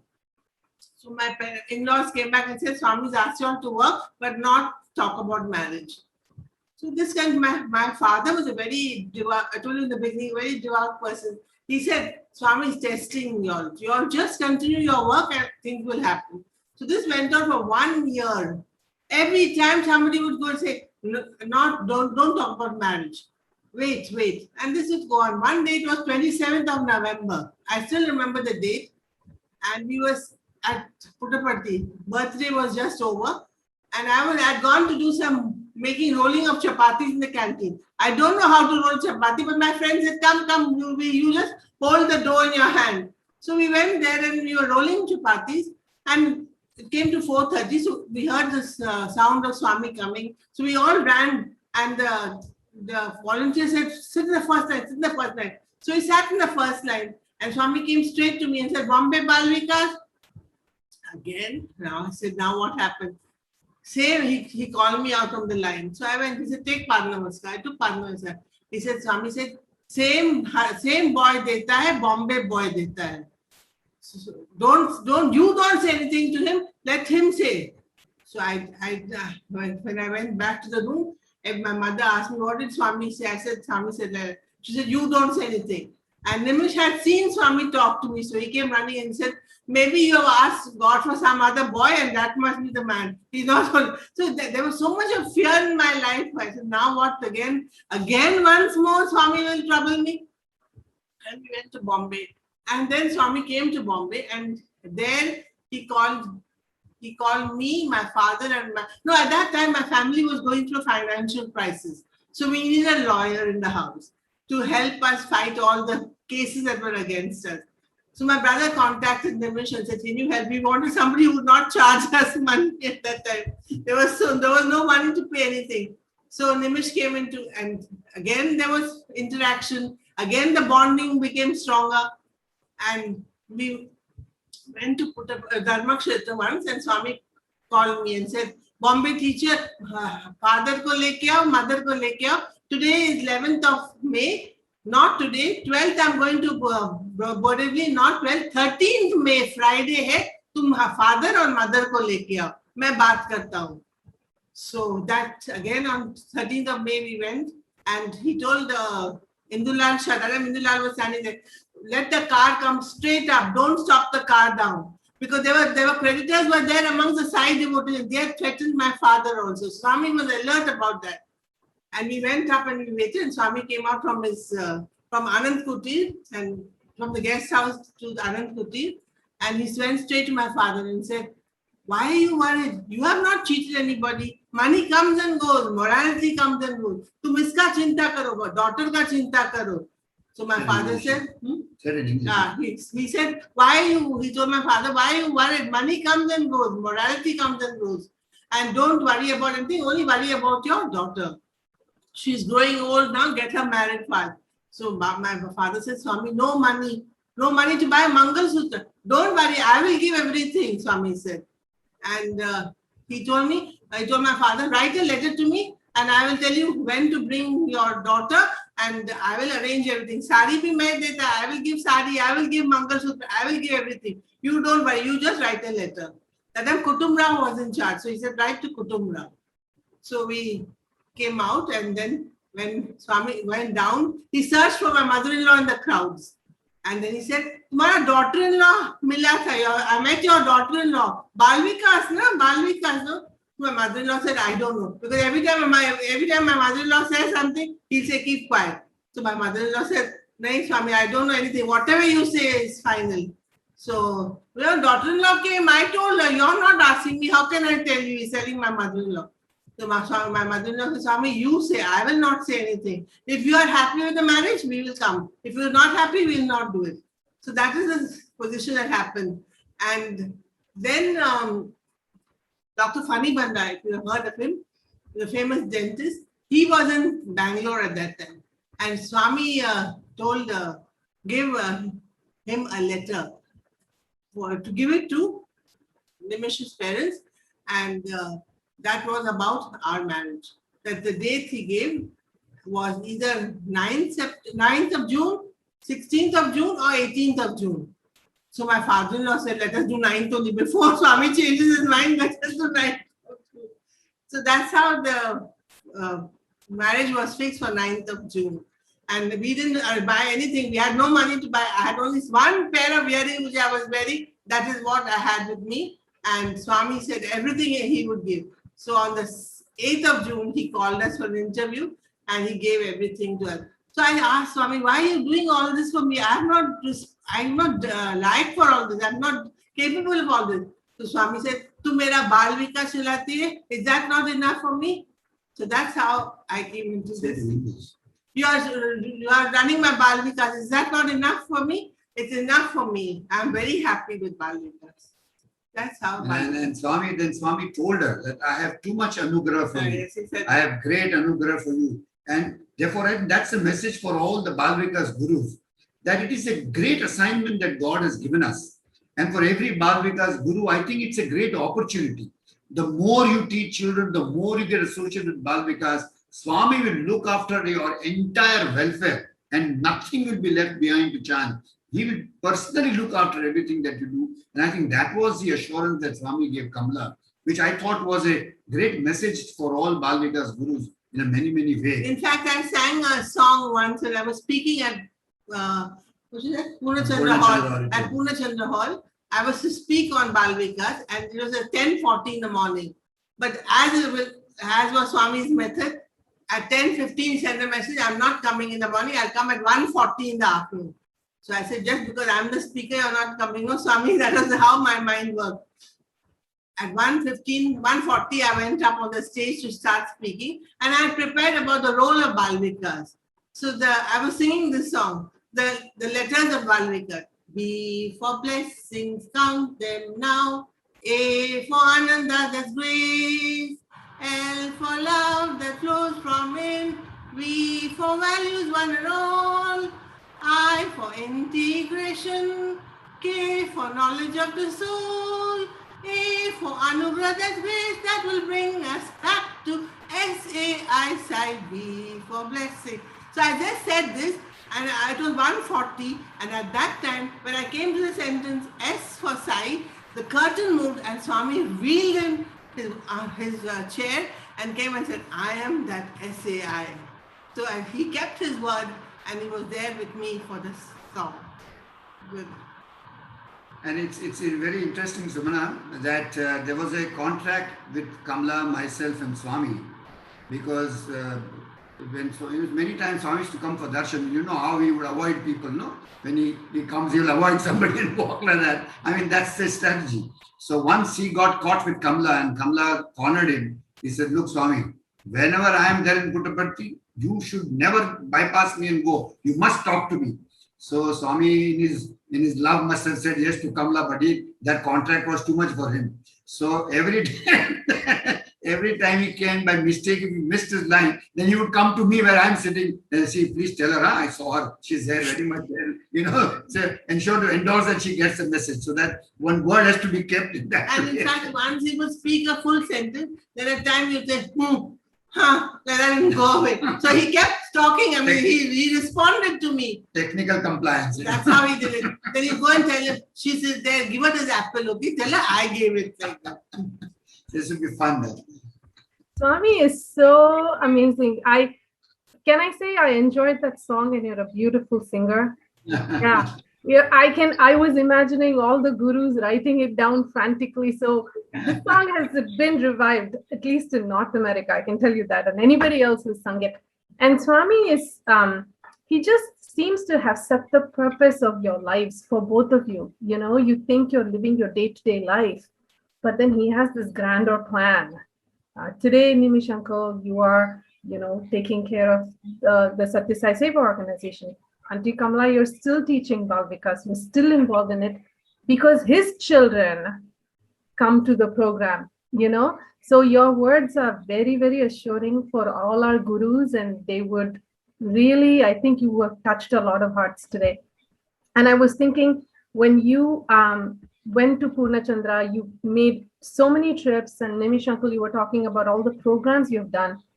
All people in a Sai Center, in a Samiti, in Bal Vikas, in everywhere, children have programs for Swami, whether it is at the local center, whether it is in Kulwant Hall, wherever, because they're making an offering to Swami.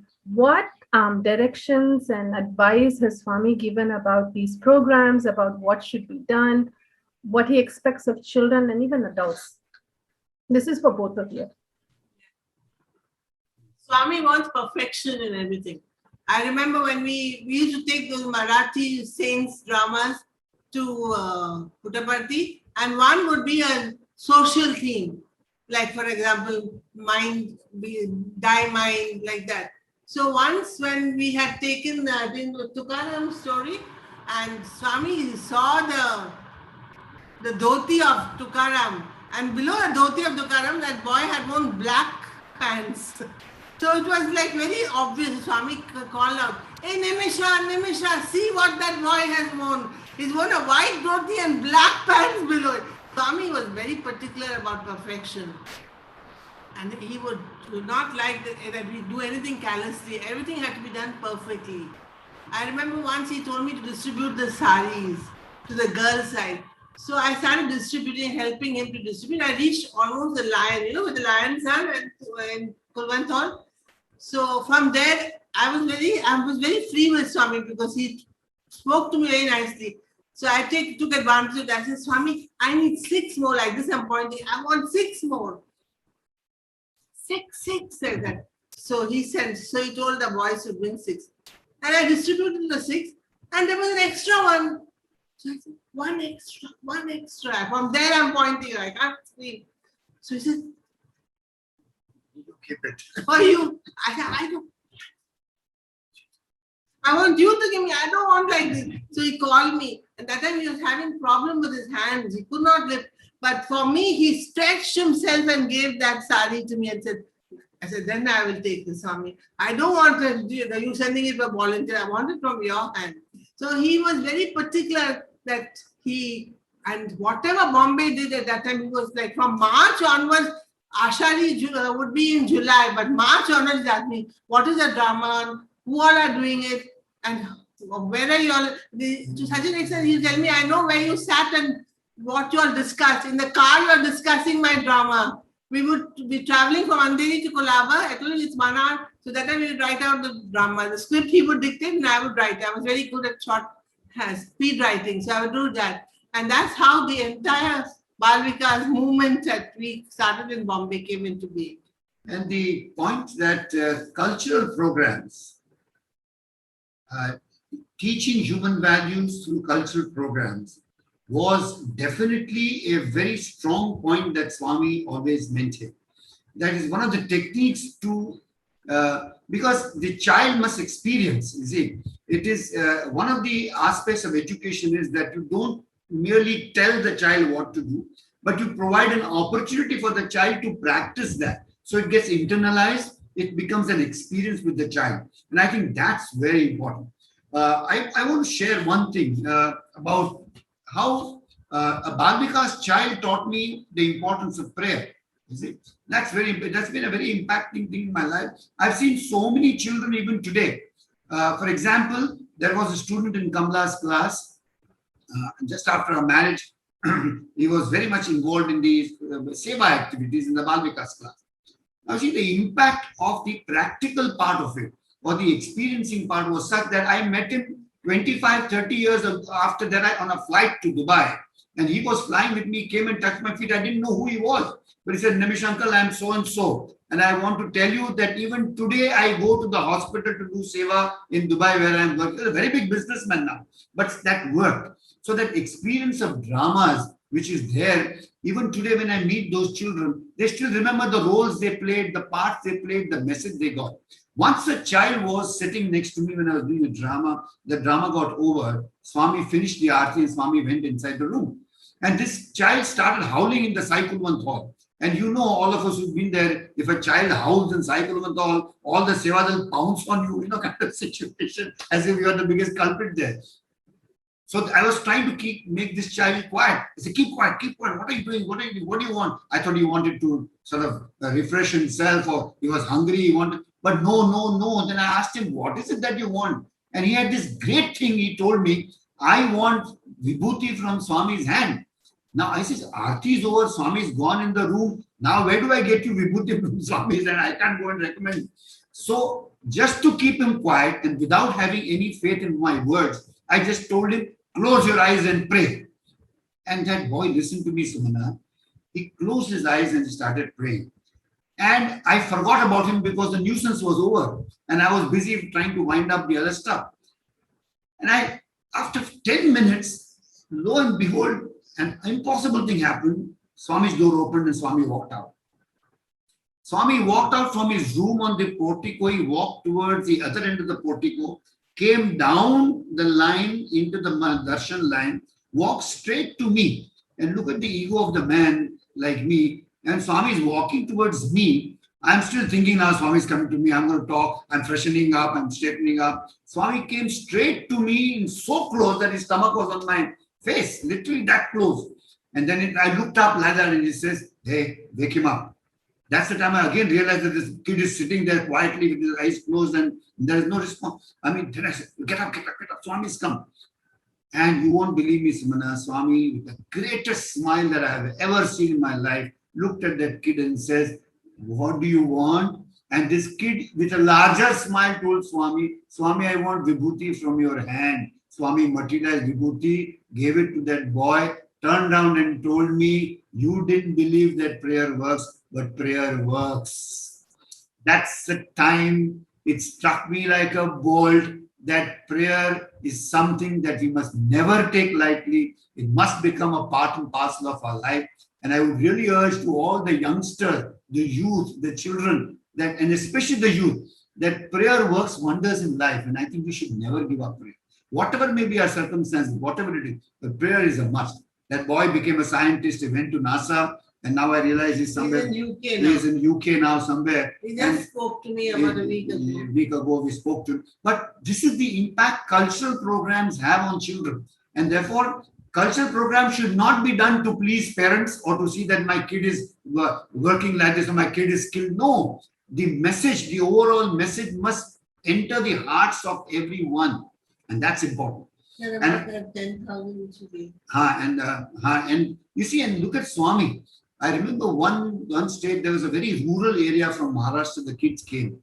And after the drama got over, Swami called me in the interview room. He was sitting alone. And he says, Nimish, I want you to do something. He took out from below his seat a bundle of 10,000 rupees. Okay. And he says, Nimish, I don't have too much money. This is the only money I have. I have nothing else with me. But you know, the children you brought are very poor.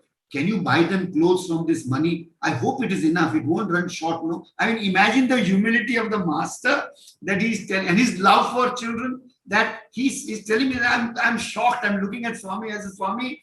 Everything will be okay. Don't worry. Your 10,000, everything will work.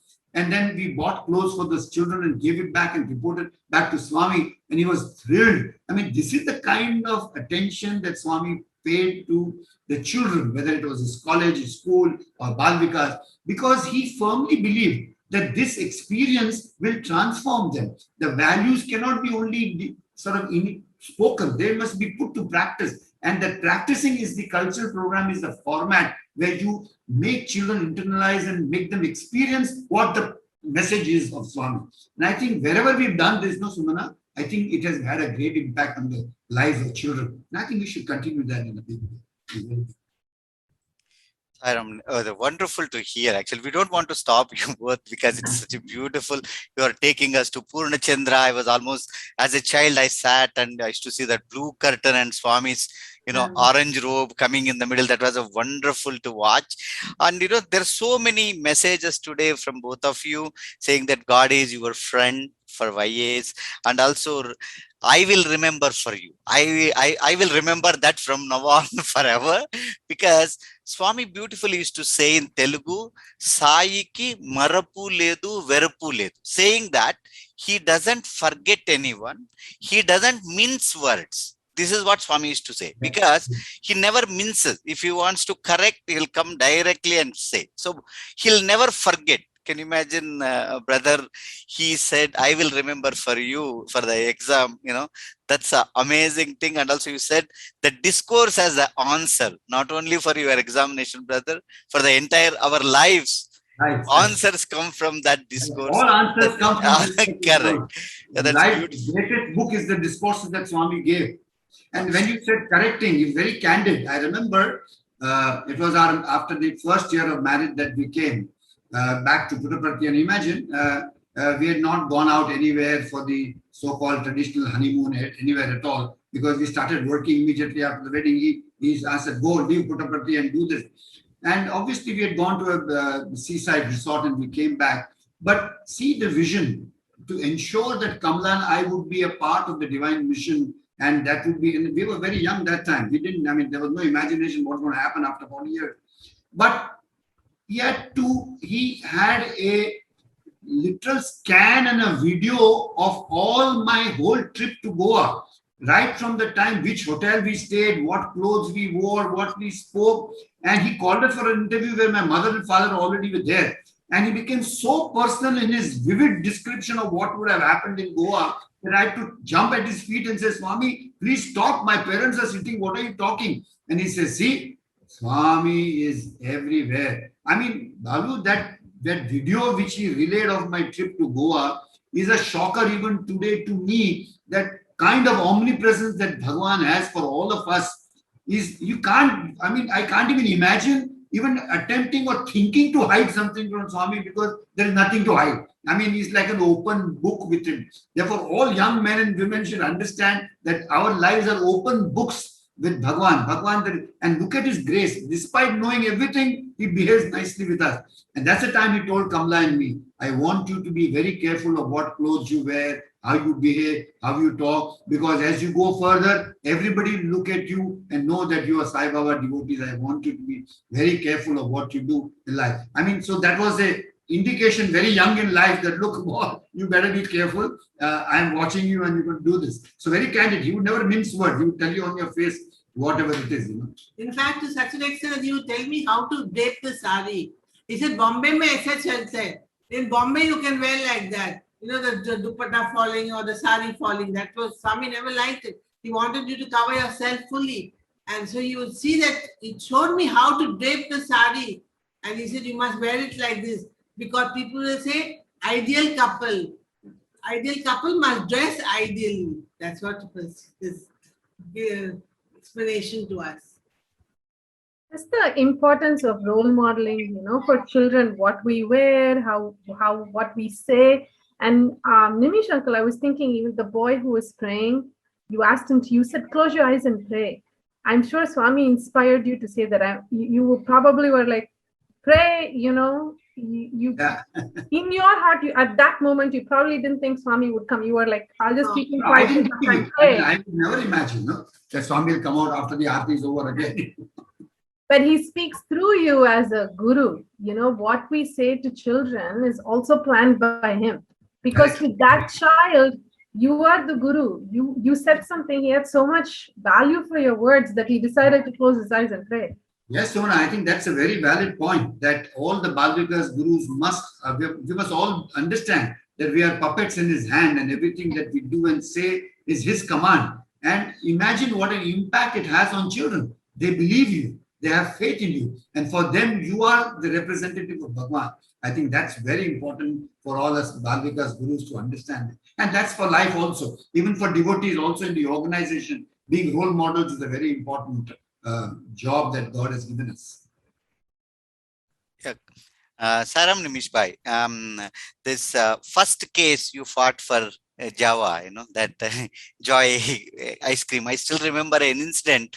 Mr. Java used to come for Swami's, darshan, and Swami used to call him immediately. We used to sit in the portico, Java, Kabaya, the loving Swami. He comes running and falls on Swami's lotus feet, and Swami, I came, he'll talk. Then Swami casually, he'll look at the boys and say, Swami says, see, boys are asking, Java aya lekin joy nahi aya, meaning saying that he didn't get the ice cream. Then immediately that man corrects and says, no Swami, main laya hu, the ice cream is already reached the hostel. So imagine we are all sitting in the mandir, Swami is telling us, tonight you have an ice cream. That loving Lord is Mother Sai used to say these beautiful things. Yeah, why I'm saying about the Mr. Java is that is the first case. I know you got into your professional work, and what made you to continue to stay and give back to the organization. Of course, both of you are very much involved in Balvikas, and continuously you in cultural, and she was in helping the children with academic in the the Balvikas. What made you to now, as a youngsters, dedicate yourself to the Satya Sai organization? Please give us some kind of advice to all those who are looking to continue as a family serving the Satya Sai organization. See, I would put it this way, Balu, that Swami's love for both of us was so tremendous. And I think it came to a stage where Swami became the whole and soul of every dimension of life. You see, whether it was professional, personal, and one thing which came back and which when I look back, I know Kamala and I both, we never thought that Swami's work in the organization is different than living life at a personal level also. Swami permeated every aspect of life, whether it was personal. Let me tell you at the personal level first, let me take you to the professional level and then to the organization level and see how it just permeates everything. You see, there is no difference there.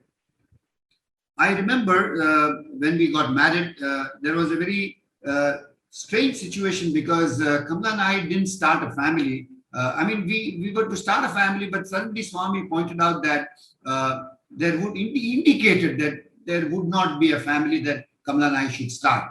One day we were in Dharmakshetra and there was this rally with 4,000 children at the top in the lawns of Dharmakshetra. And there were the governor and the chief minister and many, many VIPs sitting in the Dharmakshetra in the open loft. And when everything got over, Swami suddenly called me. And in front of the governor and the chief minister, all of them standing there, suddenly Swami asked me, "Hey Nimish, how many children do you have?" So that was just 1 or 2 years after marriage. And I said, "Swami, you know I don't have children," because I was a little shocked at this question in front of such dignitaries. So I said, "No, Swami, you know I don't have children." He said, no, tell me how many children you have. So again, I'm confused. I'm telling Swami, and I thought Swami's forgotten or what is the question. So I'm telling Swami, I don't have children. Swami, you know we have children. No, and 3-4 times he asked me this question in front of everybody, and I was in flabbergasted. Then when he saw me that I was flustered completely, he turned around and strongly looked into my eyes and says, "Why? What do you mean you don't have children? Are these 3,000 children not your children?" I mean, that hit me like a bullet in my head. I said, yes, Swami, they're all mine. And then remember, not only he teaches you, he kept on asking me that question throughout the day when he was in Dharmakshetra. And then after every time that he asked me that question, I said, "Swami, I have 3,000 children. I have 3,000 children." He made you like how you make a child, repeat and understand. He drummed it into Kamala and me that all Bal Vikas children are ours. And by the time, I think Kamala and I were also involved in the beginning of the EHV program, and we realized, both of us got convinced that it is not only enough that you transform yourself, but you become instruments to see that you become instrument for change in the hands of Swami. Then I realized that profession is not the horse from Swami. How can I take away Swami out of my profession? So I think I must confess that I think all the cases that I've fought, then the best part is that, you see, Kamala was a teacher. And then he asked Kamala, "No, you stop being a teacher, become a lawyer." And 3 years of the law course, Balu and Sumana, Kamala was a topper. She was a gold medalist in psychology before she met me. And then now Swami is asking her to do law. And she was topping every year. I was struggling every year and she was topping every year that she was going through. So there was quite a contrast. And then every year at the end of the year, when I go to Puttaparthi, sit in the sand, Swami would come and ask me, "How was your wife's study? Is she doing well?" I said, "Swami, she's doing fantastic."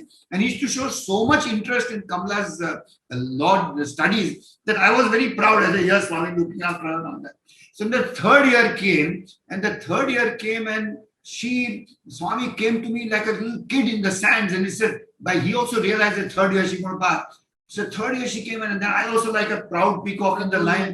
And I said, she got a gold medal in a subject called jurisprudence, which unheard of. I mean, getting a gold medal in jurisprudence is like crazy. I mean, I always tell her, you must be a freak genius to having got that gold medal.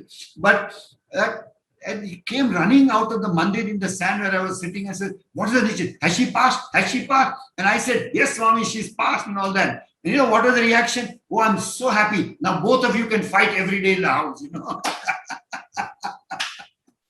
I mean, see the humor of the master, but behind that was a lesson. Because I remember when we got married, the advice that he gave us was that, look, marriage, you must first understand and then adjust for a successful marriage. If you try adjusting without understanding, your marriage will never be successful. And it was a warning, because imagine two intelligent, educated people as a couple together, always a challenge. And that warning that Swami gave, that look, it was a jest, but it was a message that, look, you better be careful and understand. And I remember in the end of the wedding also, when we were doing the Aarti, in the Aarti Thali, the two camphors, pieces of camphor separated and both burned separately. And then when they were burning separately, Swami took the plate in his hand, like how you play a carom board. When you click, he clicked one lighted camphor like this, and both of them merged together and became one. And then he says, see, before marriage, two, after marriage, one. And that's the message that he gave for all married couples, that it is a saga of living together.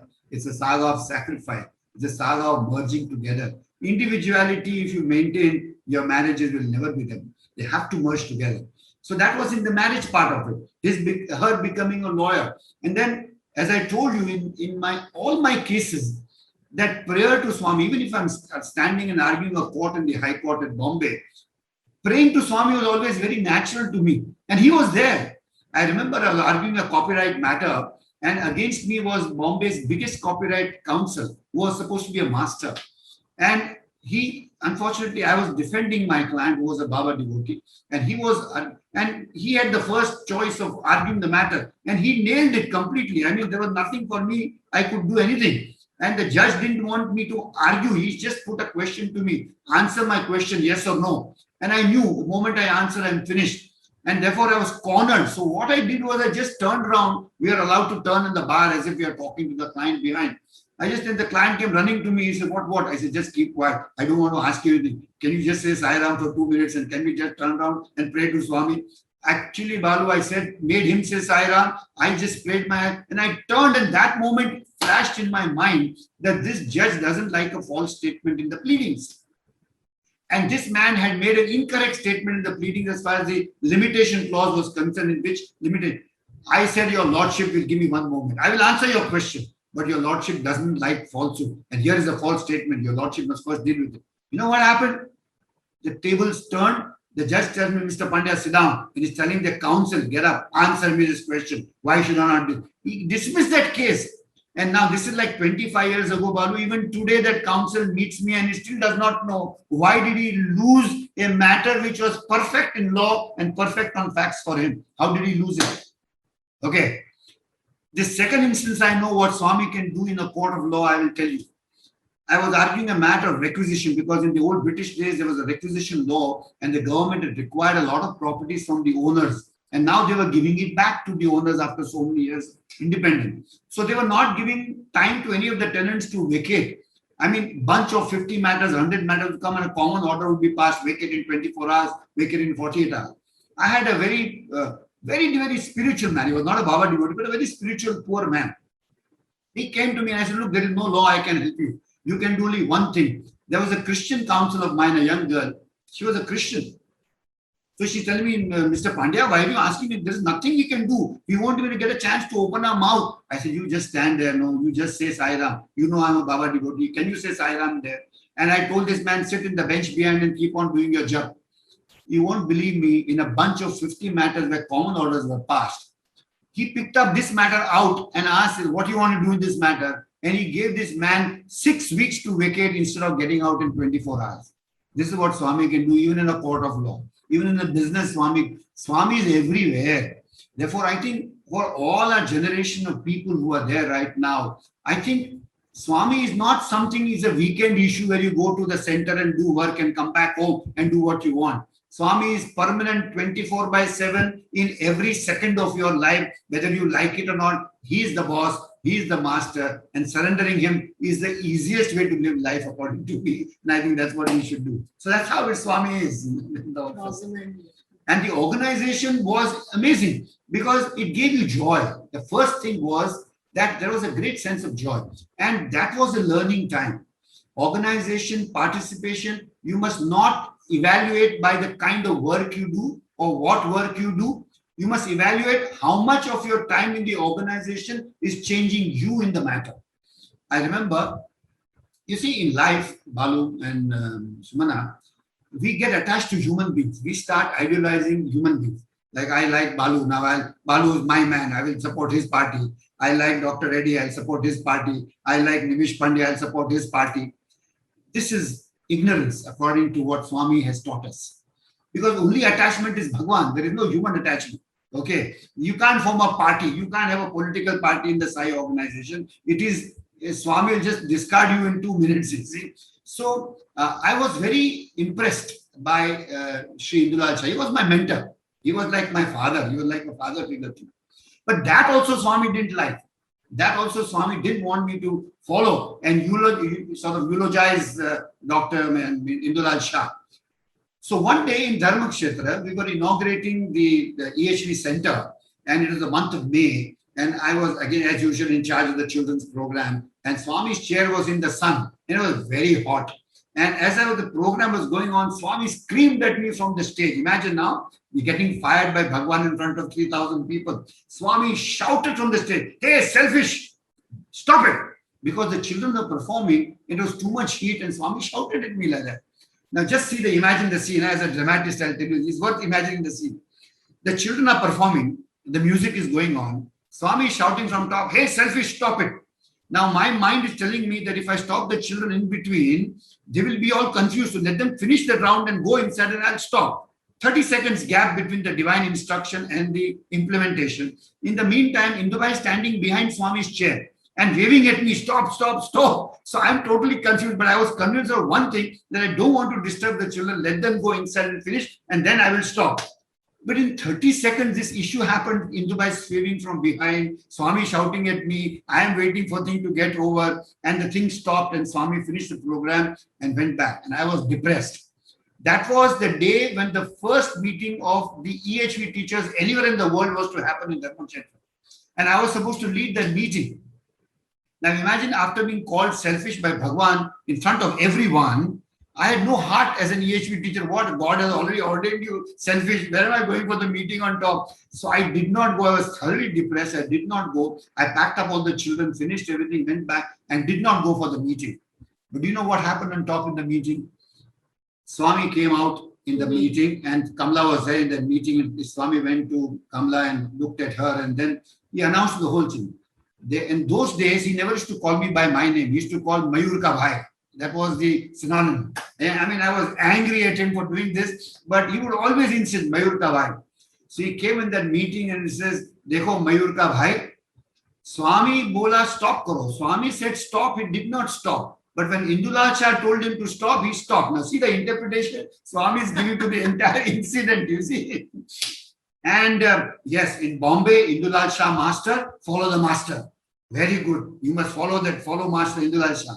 Now this was like too much. In the afternoon, when I came to know that Swami said this, I was more heartbroken. I said, "Oh God, there is this mistake, and now Swami is chiding me on this issue."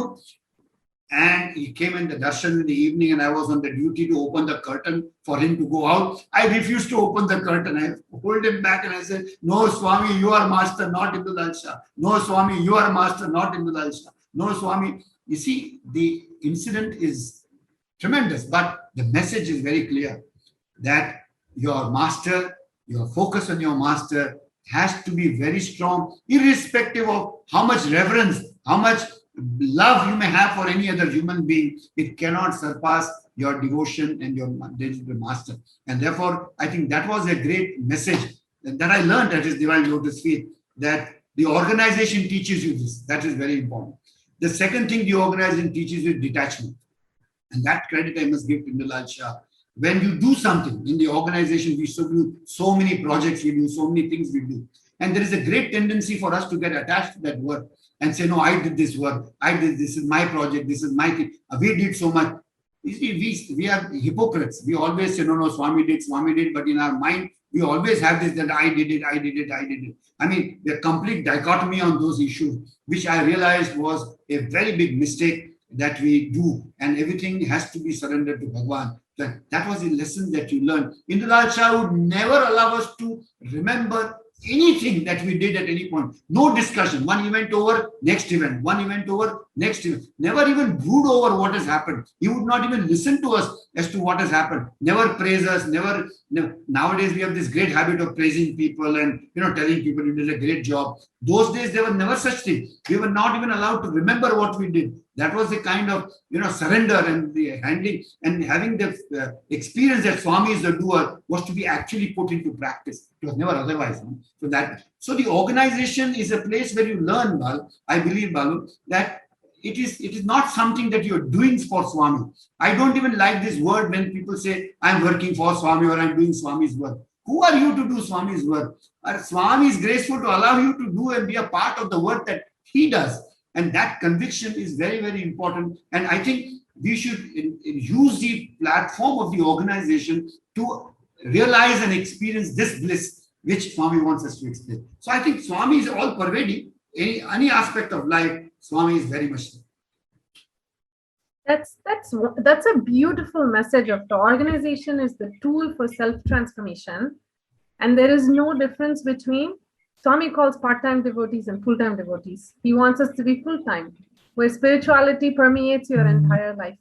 So when I really am imagining your lives now. It was playing like a movie in front of me as you both were explaining.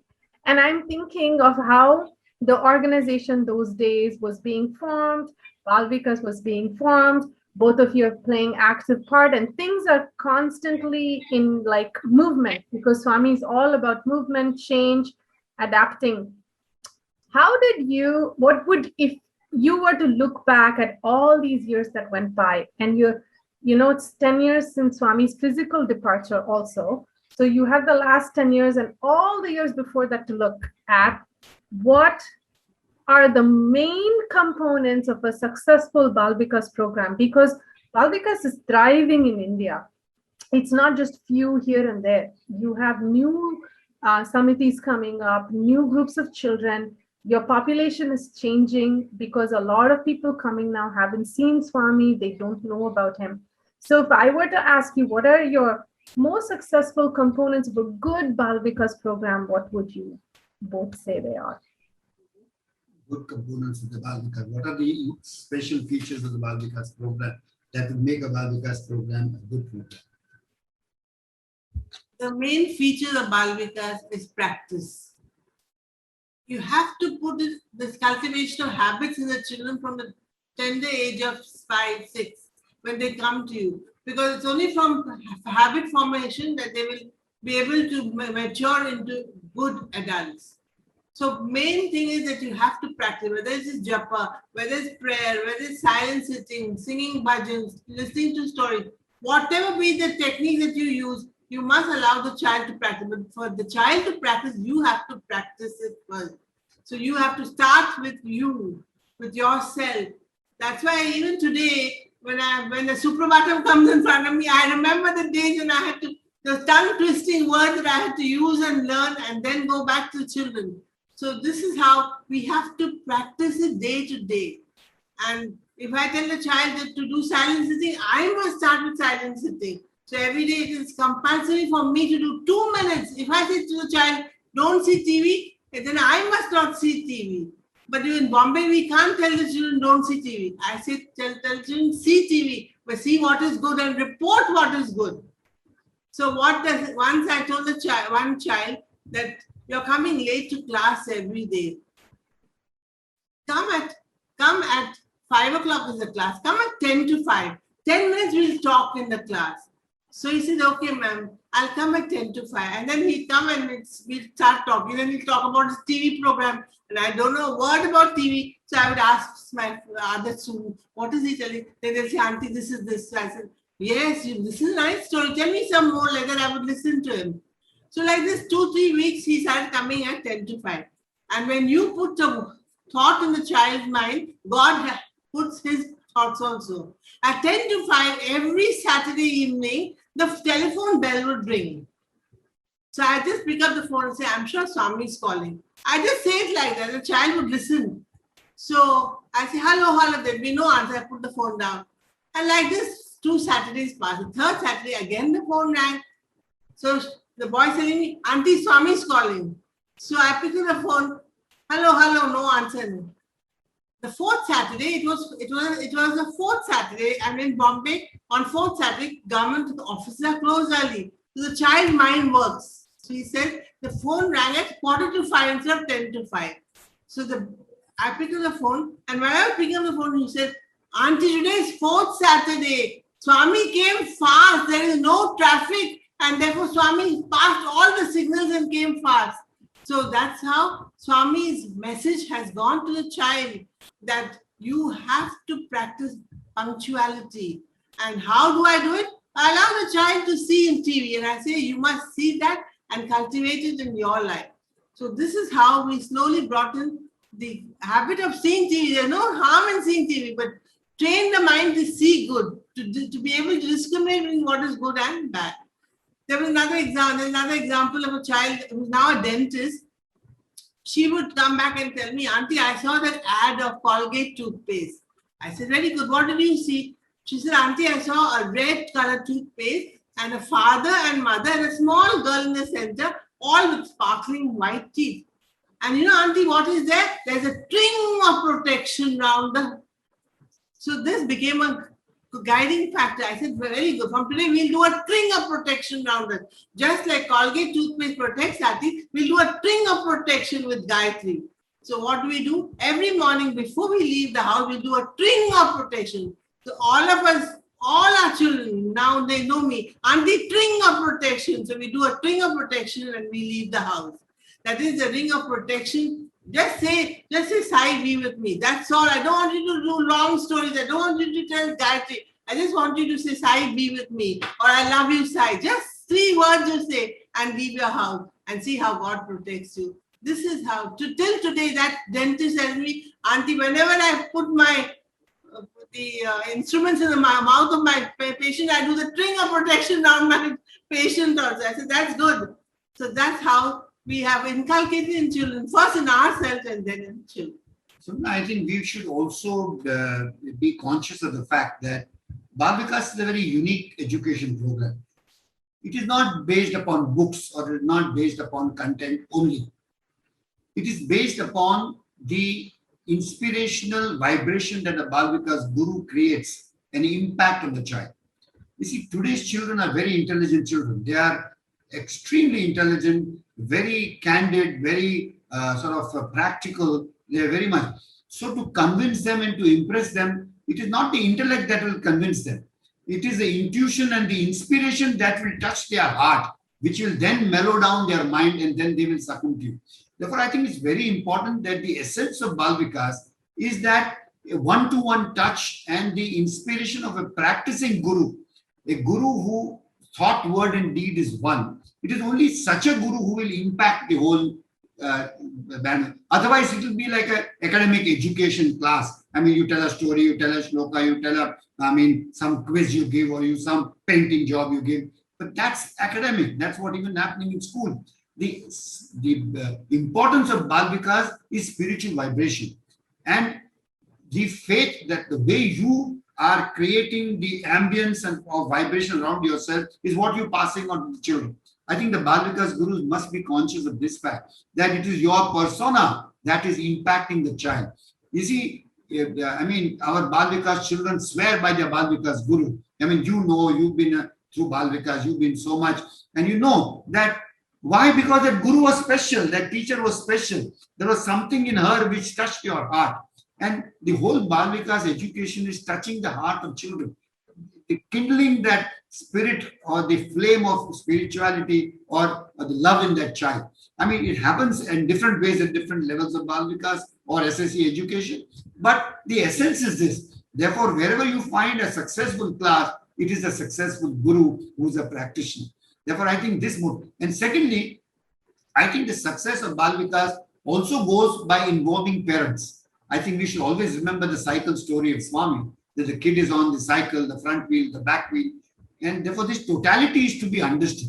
And as Kamala rightly mentioned, the practice part of it is very, whether it's group 1 or group 2 or group 3 or whichever levels of SSC that you may have in the United States, focus should be on practice. The focus should be of giving them that experience. You see, I mean, I always used to say it's not enough to tell the people to be truthful. You must give them an opportunity to speak the truth and stand by it. If that doesn't happen, the education doesn't get completed. And nowadays, in the modern times, I think the only successful gurus will be those who have faith in Bhagwan, who surrender to Bhagwan, who practice Bhagwan's message in day-to-day life, then only Bal Vikas can be successful. Otherwise, it has the same success and failure ratio as any other academic program would have. And Bal Vikas, to my mind, is not an academic program at all. It is a great vibrational program. It is a great transformational program of practice. And you know, and all of us, we've heard Swami used to always say, what is human values? Human values is nothing but practice, practice, and practice. I mean, it's amazing. I remember, I just want to share, you all may not know this, but when Bal Vikas was at its peak and we started EHV in India, EHV was a big hit. I mean, we trained thousands of gurus and we were like peacocks. I mean, we thought we had conquered the whole thing. And one day, Swami suddenly stopped the program. He banned it like a fatwa. He came and stopped the entire EHV program. Even a man like Indulal Shah, Sarla Aunty, myself, Kamala, they were my colleagues. All of us were shocked. Why would Swami stop a program which is doing so well? I mean, it was lapped up by governments, by corporations, by states, everyone. For, you won't believe me, even a person like Indulal Shah got so shocked that he went away on a hill station to go quiet to understand why Swami did this. And we were all there with him trying to decipher what is wrong, where we're going. After nearly 2 months, Swami called us in the mandir in Prashant Nilayam. And we were like 100 odd top teachers of India who went there. You know what Swami said? That this is Sri Satya Sai Education and Human Values Program. The words Sri Satya Sai are the soul of this program. If you sidetrack Sri Satya Sai, this program has no meaning. And he categorically told us, don't even go to people who don't have faith in God. Faith in God is the essential ingredient of this program. And remember, human values is not subject. Human values is integration of thought, word, and deed. Love, when expressed as thought, is truth. Love, when love into action, is dharma. And when there's love in action, then the resultant feeling is peace. So it is nothing but integrating thought, word, and deed. And practicing that integration of thought, word, and deed is really education and human value. And if that doesn't happen, nothing has meaning.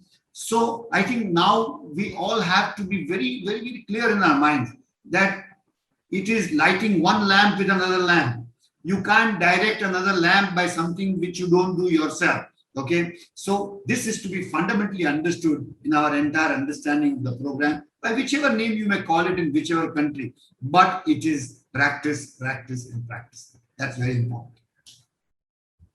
Beautiful, beautiful. No, such a wonderful messages Swami is giving through both of you. Yeah, I want to remind all the Sai family members in USA who are seeing this. This is just an appetizer. We are going to bring both of you once the COVID is done.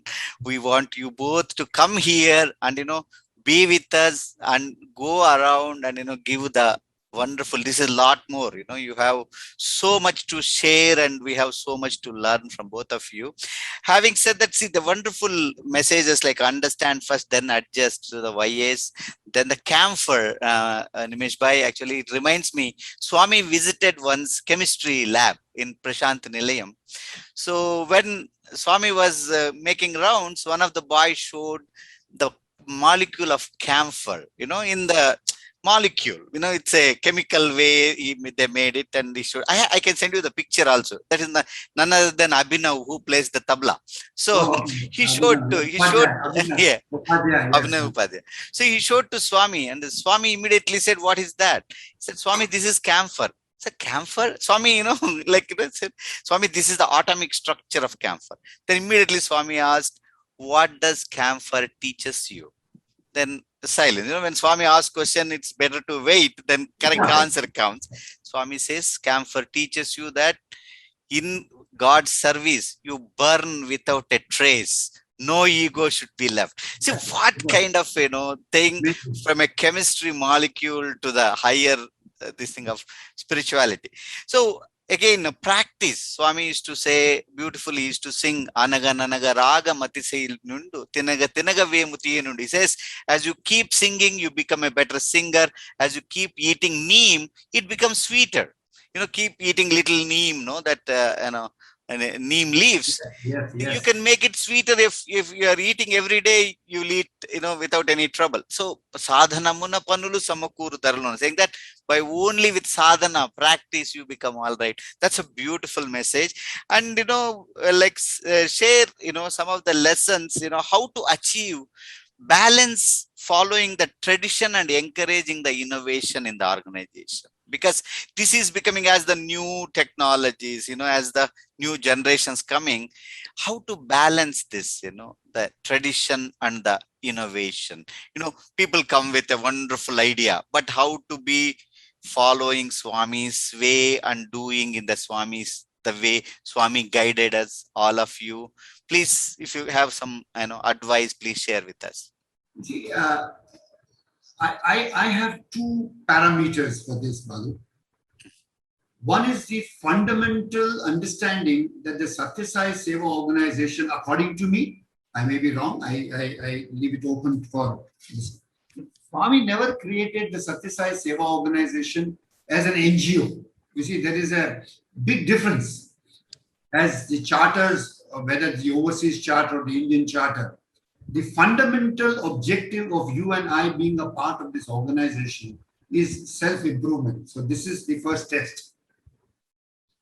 If anything that we are doing is not directed or objected towards self-improvement, and through self-improvement becoming an inspiration for others, then I think that is the first touchstone or the test to see whether the particular activity is correct or not.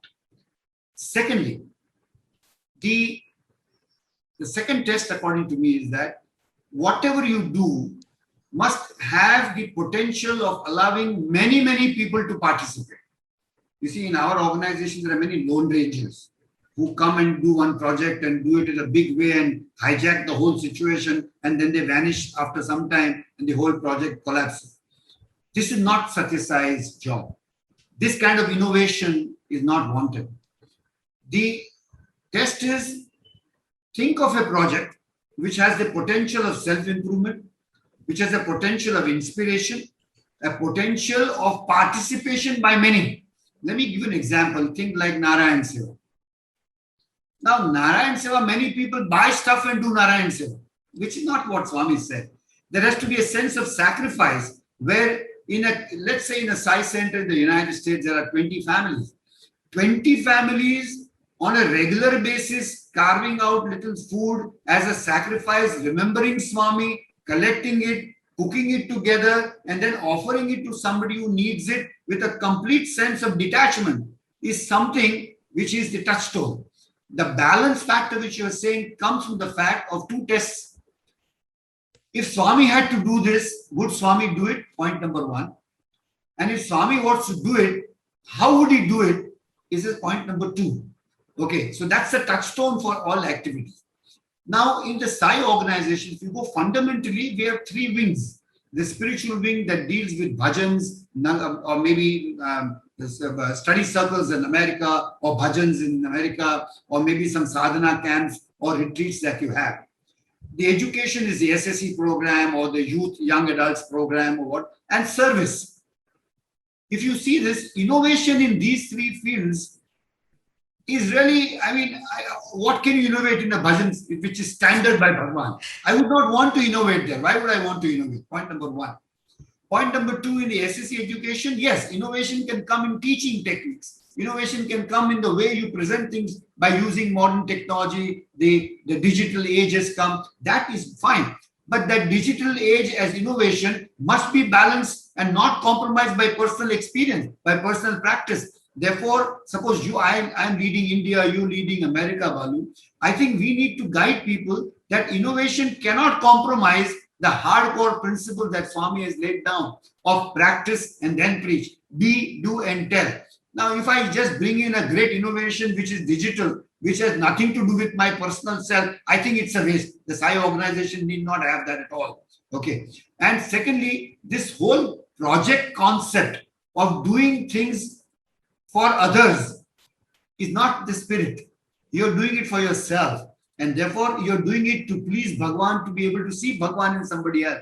That should be the touchstone. I can imagine, now imagine you want to do a project of taking care of, let's say, 100 people who are on the streets, who are sort of languishing in some corner of New York City, and you want to do something for them. There are many NGOs to do that. Okay, but when you do it, it's with great empathy, with great sympathy. You're being a part of that pain of that person to relieve him, where you are infusing positivity by your own practice. And therefore, you may take the food in a beautifully decorated car, or you may have something else. Technology can be different, but the essence of the feeling cannot go. Therefore, I think a constant reminder that the balance comes from the fact that Swami used to say, there is the knowledge. Knowledge has to be skilled. Skill must have balance. And when there is balance, then there is insight. That insight is the important issue. You see, you can't have skill and knowledge and then no have balance and don't have insight. But everything is on the touchstone. Here we are under the umbrella of the divine umbrella of Bhagwan Sri Sathya Sai Baba. And therefore I said, innovation should not be based upon a debate on what Swami has said. Put Swami into practice and then innovate, no problem. So the first step is do exactly what Swami has said. And then if you want to innovate, innovate. But don't innovate at the cost of compromising on what Swami has said. I think that balance has to be brought about. It's very important. I mean, that's what I try and do in India. I guide people that, look, we don't want. In fact, just recently, a team of 30 people went to Ladakh in the north of India for a medical camp. We made it, before the event, we had a meeting and we all decided that we want to experience Swami by doing this exercise. I don't want you to go there with the feeling that you are going to do something for those people. That's not the goal. That's not the objective. We were going there to see that when we go and do this, how Swami's role is coming, how Swami is being experienced, and what impact it had on me as a person when I went there. These are the evaluation points as far as our organization. Once you keep this in mind, Balu, I think experience shows that we earn the grace of Bhagwan in whatever we do. And if we miss this point, then it is just some good work. It is not God's work. It is not God's work. And we are here to do God's work. We are not here to do good work only. Good work is always good, but to convert that into God's work is very, very important, I think. And I think the Satsai organization's strength anywhere in the world will be this particular point that we make. I think that should be the great factor. You know, Nimishanka, when you speak with so much passion and you speak with a lot of love for Swami. I am wondering, how have both of you felt Swami's presence in all this work that you do? You know, when Swami was physically there, you were able to go see him, you would go report to him, he would give you directions. Now there is so much going on. How can you share with us any story where you have felt Swami's presence that reassured you? Because as human beings, we all need that. Swami is with me, he's watching. He was here today, I know it. Is there any instance that comes to mind where you have felt reassured of his presence as you continue this work of his? Yeah, there are two. Let's take this at two levels. You see, after Swami's Mahasamadhi, there was a great decline in the spirit, in the enthusiasm, in the sense of fear as to what's going to happen in future. It was at this point of time that I, as the vice president under Mr. V. Srinivasan, took charge of many, many things, because by that time Mr. Srinivasan had started taking the back seat and he started putting a lot of responsibility on me. And I had this challenge that how do I now feel Swami's presence? How do I know that Swami is with me at the time in everything that we will do now? Because everybody is in a disarray. Everybody is in a sense of confusion. That's the point of time when I got inspired by only one thought. And that was, Swami always said that I am always with you, inside you, outside you, above you, below me. In fact, before I go further, I want to just share one incident very quickly. When Swami, just before his Mahasamadhi, he came to Bombay. from Delhi, and he was in a very bad shape health-wise, ostensibly. And Bombay's program was very hectic, and to such an extent that he gave interview to Ratan Tata at 10:30, 11 in the night at Dharmakshetra. You know, I mean, he came to Dharmakshetra at 11 o'clock in the night. And this brought on a lot of wrath from all the people in Puttaparthi upon Bombay. So when at the end of the program, we as a team went to say goodbye to Swami along with him on the flight. And we landed in Puttaparthi, everybody pounced on us. You guys are senseless, you're useless, you don't have sensitivity, you trouble Swami so much, kept him hectic program. When they were talking, I was taking in my own stride. I said, "Okay, it's okay, no problem. They are talking, let them talk." But then Swami came on the portico and Swami started and picked on me. He says, I was trying to say bye to Swami. We were leaving the next day. So Swami says, "Oh yeah, Bombay, very hectic program, very tiring." So when Swami started talking like that, we were all confused. You know, I said, "Oh God, did we do something really wrong?" So I tried to divert Swami's mind. "No, Swami, I know, Swami, but you came after such a long time. I know, but very hectic program, very tiring." And every time I'm trying to dislodge him from that, he would come back with the same sentence. No, very tiring. You know, it went on. And I said, "Oh God, I'm stuck." I tried to be smart and tried to talk to Swami, but I'm in trouble now. I know how to answer Swami. But you won't believe me, at fourth or fifth rhetoric of this kind, something came out from my mouth. And you know how Swami saves you? Swami only saves you from whatever creation is. Swami made me say that, "Swami, I know we caused great trouble to you, but Swami, all of us are very happy because you came to Bombay." You know what he said, Sumana? He said, "Acha, you are happy? If you are happy, even I am very happy." He said in Hindi, "Tum khush, to main bhi khush." You see, that sentence stayed with me for a long time, even after the Samadhi. That our happiness is Swami's happiness. Swami is just a reflection of what we are. And therefore, why would we behave as if he's not there? And that's where I embarked upon a massive travel plan with Papa. Papa was with me all the time.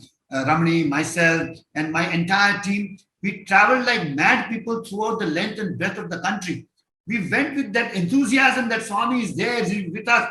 And that really charged up, it fired up people. You see, it's not me or Ramani who's going to charge up people. But the fact that we could experience that enthusiasm in ourselves and go all out and inspire people with his thought in mind, spark the whole thing. And that is the omnipresence of Bhagavan.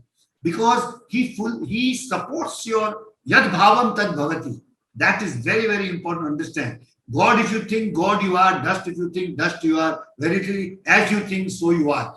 That was the experience which kick-started a sort of a renaissance in India, and sort of how a plant comes back to life after, going sort of drizzling down. The whole plant blossomed up again because the power of Sai, his omnipresence, is very much there. And we must experience this. This is very important. You see, I tell you the Yajur Mandir story also. It's a nice story of how God reflects everything that you think. The Yajur Mandir inauguration was to happen. And we were all there. And Swami invited everybody for lunch in the Yajur Mandir. Now, I was also on the portico sitting with all the other people. When all the names were taken, Sumana, my name was not there. So nobody called me to go inside Yajur Mandir. Now imagine, all my colleagues are inside Yajur Mandir, and I am the one who's not been called up. My all 30, 40 years of sadhana collapsed.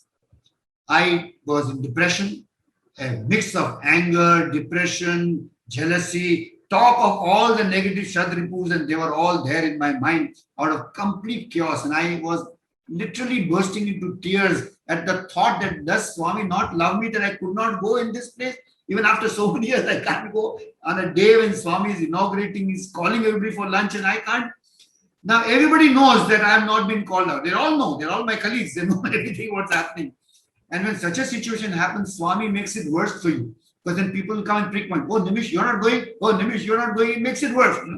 And I was thoroughly heartbroken and I was crying. And imagine the walk from Saikulwant Hall to my room in N9 was a journey of 1,000 miles, because everybody on the road would keep on asking, and I was completely broken down. I went to my room, I burst out, I cried like a kid. I mean, there was nothing to console me. I was like devastated completely. Then to make it worse, a man calls up, he says, when the lunch was over, and then the sevadal to eat. So somebody calls up, Nimish, come, at least have prasad in the sevadal thing. So that ego. I mean, you're not happy that at least you're being called. Oh, I've been called with the sevadal. I was not called first. I'm called there. You know what the mind can play tricks. But I went there, and even when I'm sitting to eat there in the Yajur Mandir, the sevadal, sir, you didn't come first. Why are you coming now? You're not making it worse from that. So even that food you're eating, you're not enjoying. You know. But I went back and I cried and cried. Evening darshan. So when I come on the platform, portico, I get the first there. There also on the portico, there is always a fighting to sit front. You know, that's no different from place down. You know? So you fight. But luckily, I got the front row, or even on the portico. That day, Swami came in the evening. Swami got out from the car on the other side of the portico, on the interview room side.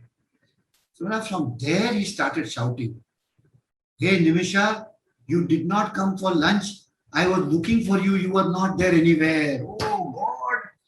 And I burst out crying again. And I realized, idiot, thank God you did not go. You would have never had the opportunity of knowing that the Lord missed you in front of 400 people, that He saw to it, He missed you, that you were not there. And I said, oh God, everything that happens in life happens for good. And you must trust that Swami is omnipresent at all points of time. Imagine, I remember that Abu and Adam story, in whose list you are. Are you in your list of people who love God, or in God's list of whom God loves? I think that's the feeling I got. And that was a source of great energy for me. And even till today, that makes me get excited like a kid, because I know He's there. I remember recently, 2 years ago, I had a major crisis in my profession. I mean, some case went wrong and there were people who were gunning for me. And I was a little worried. Despite all my faith, I got a little worried. And in that sense of worry, one man suddenly comes to my office, unknown to me. He brings a picture of Swami with a quotation. Just keep quiet and stay by my side. I will do the rest for you. And the moment that photograph came to my office, I put it on the wall in front of my desk. And that moment onwards, all problems vanished from my life. So this is a fact. This is a reality, that Satya Sai, who came in our lives, was not a phenomena which came and went. That phenomena always was there, is there, will always remain there. And that is the faith that all of us in the Satsai organization must work. That He's there, He's working every stage, every moment. In every work that you do, you will find His presence. But the effort is for you to see that. The effort should be to realize that. If we don't make that effort to realize that, you will miss the bus. Therefore, if you sing a bhajan, feel Him. If you go to a study circle, feel Him. If you do seva, feel Him. If you do Bal Vikas, feel Him. Look for Him. Yearn to look for Him, and you will see that He is there. That's it. Beautiful, beautiful, Nimish Bhai. Like, you're really inspiring us. Actually, as you say, everything happens in life is for good, and Swami is guiding us. Coming back to that, see, whatever is happening good is the Global Council. It is a unifying kind of a phenomena. And we all came to know that with a huge, Indian organization, that's the maximum number of devotees. You didn't take any time in deciding to join. Why this confusion other side in the overseas, just to join a unifying kind of a like a system, so that we all get connected at Prashant Nilayam.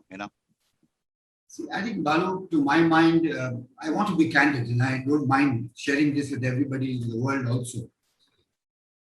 When there is the I factor, that I am the All India President, I get used to the power that I enjoy.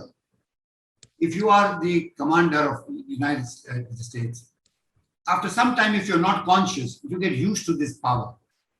And there is a system which, if it gets disturbed, I don't know what I will do. Suppose if I have this question that if I am not the All India President tomorrow, what will I do? If I am removed from this post, what will I do? What will people think about me? Will the people deal with me the same way as they're dealing with me right now? Will they say Sai Ram to me the same way saying to me or not? Therefore, the problem is that we have so attached to the work that we do that we have missed the bus of what the master wants, what Swami wants. It is not what the organization or the infrastructure that the organization wants. It is the organization infrastructure is the least important in the entire mission of Bhagwan Ji Sat Sai Baba. What is important is the discipline which he has laid down, the sense of detachment that he wants us to learn, the sense of surrender that he wants us to learn is very, very important. Because the Global Council, imagine the whole purpose of the Global Council is to merge everything together. When mergence is happening, how can there be opposition to mergence under the divine lotus feet of Bhagwan? The opposition can come only from people who fear that their position will be lost. Will be fear from what will they do now? Today I am enjoying, I tell Balu, I am appointing you. Tomorrow I don't have this right to tell Balu that I am appointing you. So what will I do? Will I be lessened down? What will be my image in the eyes of people? These are the problems which are at the base of opposition to mergence. You see, when the individual wants to be supreme and doesn't want, their I to we is a story. If I want to remain as I, we is never palatable to him. You see, the problem is that all of us need to become we. No, we cannot become I. So the Global Council, one thing must be remembered. In the entire Global Council document, Babu, the international organization, Indian organization, and the Central Trust, without disturbing their individual situations, were all to come together on one platform. The only change was, according to me, that the appointment of the international chairman and the appointment of the Indian chairman was to be decided by the council. Okay. Today, as it was pointed out, if you see the structure of the Indian organization, Mr. Srinivasan appointed me. And he appointed that I will be All India President till the age of 72. Okay, he did that. Now, same way with the international chairman, he has no process as to who's going to appoint the next All India international chairman. And the committee that helps him and the committee that helps me are the people who are in command. Now, the question is, this mergence would bring a collective wisdom. Now, tomorrow, when we have the Global Council, today it is only America who decides who will be the chairman of Japan, who will be the chairman of Indonesia. Now, Indonesia will decide who is the chairman of Indonesia. America will decide. Therefore, there is a dilution of power. That dilution of power is not a palatable situation to many, many people. And I think all those who have opposed on two grounds. One is a kind of a prejudice they hold against certain people in India. Okay. Secondly, that prejudice has been misused into creating excuses that this will be taken over, they want power. It's a prejudice coupled with a misunderstanding of the whole perception. And thirdly, not wanting to leave the situation, the comfort zone in which they were. You see, and Swami never lets anybody remain in a comfort zone for too long, Bhagavad. You know that. Moment you are too comfortable, Swami will ensure that you have to go further. And that's what is happening. Therefore, to my mind, in India, long before this Global Council came up, despite my tenure being 8 or 9 years, I put a ceiling on my own tenure of 5 years. And then I told my creator, the National Council, that this National Council in India, which is all the ex-state presidents and very senior people, including Mr. Ramani Sumana's father, we're all there together, and we decided that the next All India president, after 5 years, his term will be reviewed, and after review, the council will decide who the next All India president should be. Now, this is the right thing to do, isn't it? For future. I mean, I'm not permanent, nor are you permanent. All of us are going to go one day. So the process for appointment in future has to be set right. And the better it is when there is a collective wisdom of the whole world to look at a perspective vision is a far better situation which will make Swami happy. So to my mind, the Global Council is Swami's will.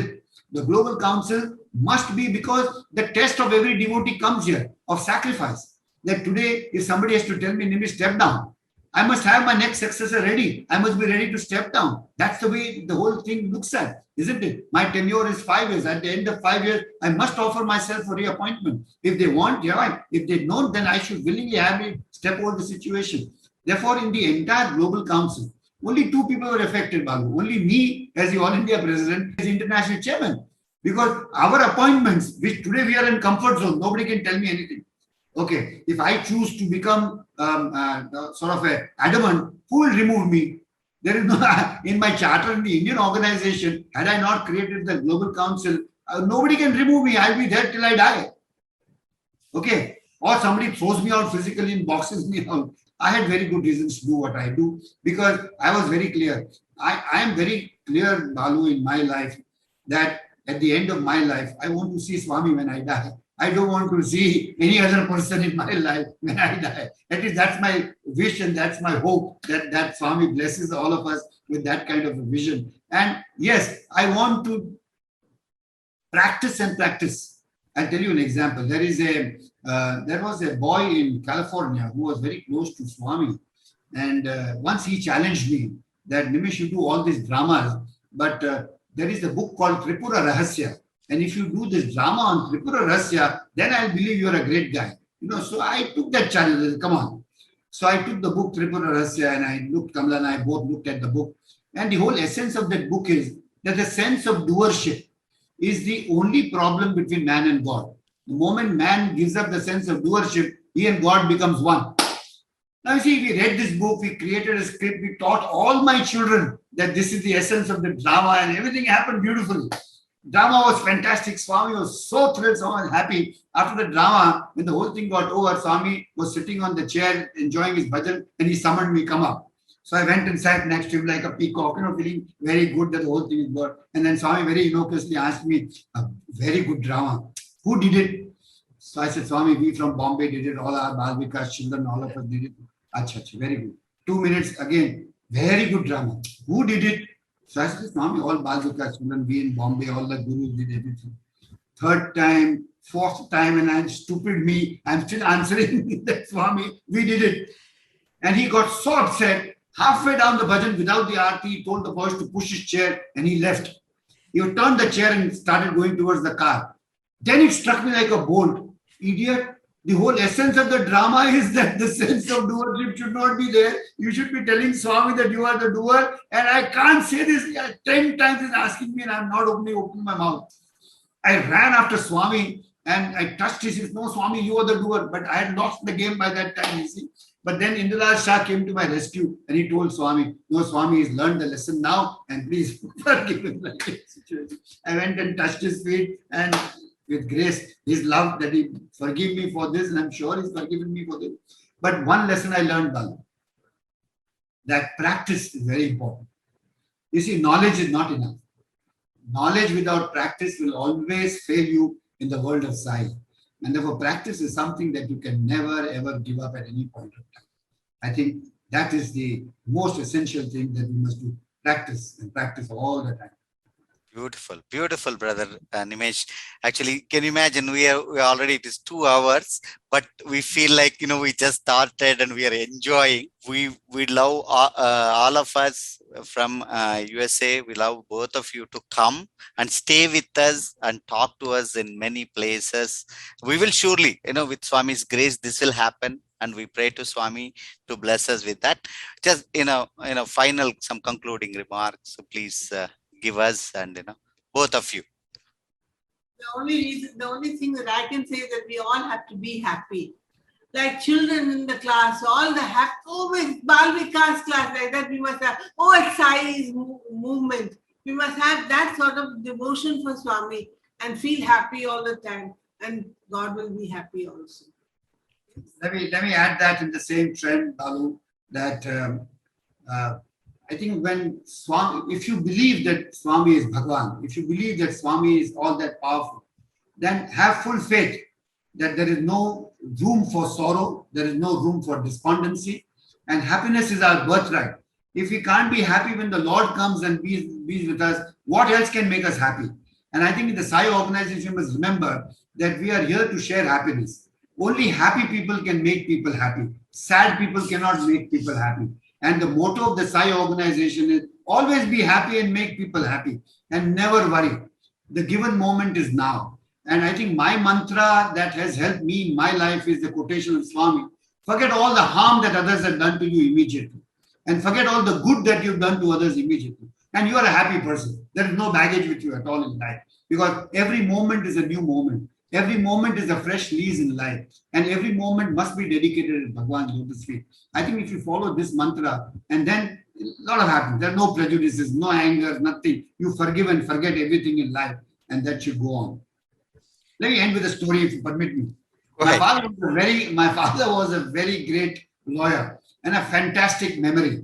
My father was such a brilliant person in terms of memory that even in 1980, he could tell you what happened in 1940 on a particular day in a particular month. Now imagine that's the kind of memory that my father had.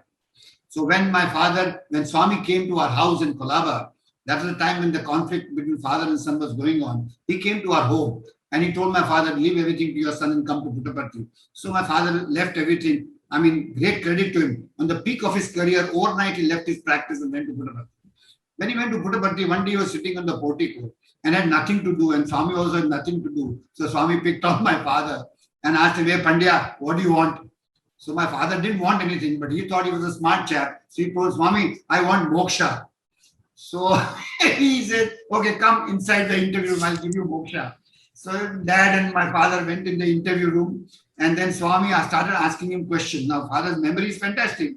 So like a tennis rally, like a tennis match rally between two players, Swami is asking a question, my father's answering, Swami is answering a question, my father's answering, Swami. It went on for like 10, 15 minutes. And I mean, there was always an answer to every question that Swami invented. And then Swami got up from his chair suddenly. Hey Pandya, if you remember so much, how will you get moksha ever in life? You know? He said, "Itna yaad hai to moksha kaisa milega?" So forgetting is a big blissful thing, Bala. Forget all the harm that others have done to you immediately. Forget all the good that you've done to others immediately. I think that's the short path for getting the divine. Forgetting God was something which I think is very, very important to me in my life. To forget. I mean, you forget the world, then you remember God. If you don't forget the world, then you can't remember God. I think that's beautiful. Beautifully concluded. On behalf of Sri Satya Sai Global Council USF family, we thank both of you for spending this time with us and inspiring us. Please come and again and inspire us. Thank you. God willing us. Sai Ram, Sai Ram. Sai Ram to all of you. Thank you, Sumana. Thank you, Mala. Swami Shri Ram. Thank you, everyone. Sai Kishore. All of you. So kind of you. It's been a pleasure talking to all of you. And you feel like one family. You feel like oneness is the underlying principle that brings all of us together. And I think each one of us are blessed to be in His word. Thank you, and thank you very much. Jai Sai Ram. Yes. Sai Ram. This is probably what they call a shot in the arm. What an energizing and inspiring session with Nimish Pandya ji and Kamala Pandya ji. There are so many takeaways from this session today for the organization and for the individual. May it be an SSC child, teachers, YS, adults, and even the officers. Your personal journey is yet another testament for you do Swami's work, and Swami will take care of all your works. You elaborated on what does it mean to be a Sai devotee. Surrender to His will with a sense of sacrifice. And finally, forgetting oneself for getting God. So beautifully conveyed. There is yet another takeaway.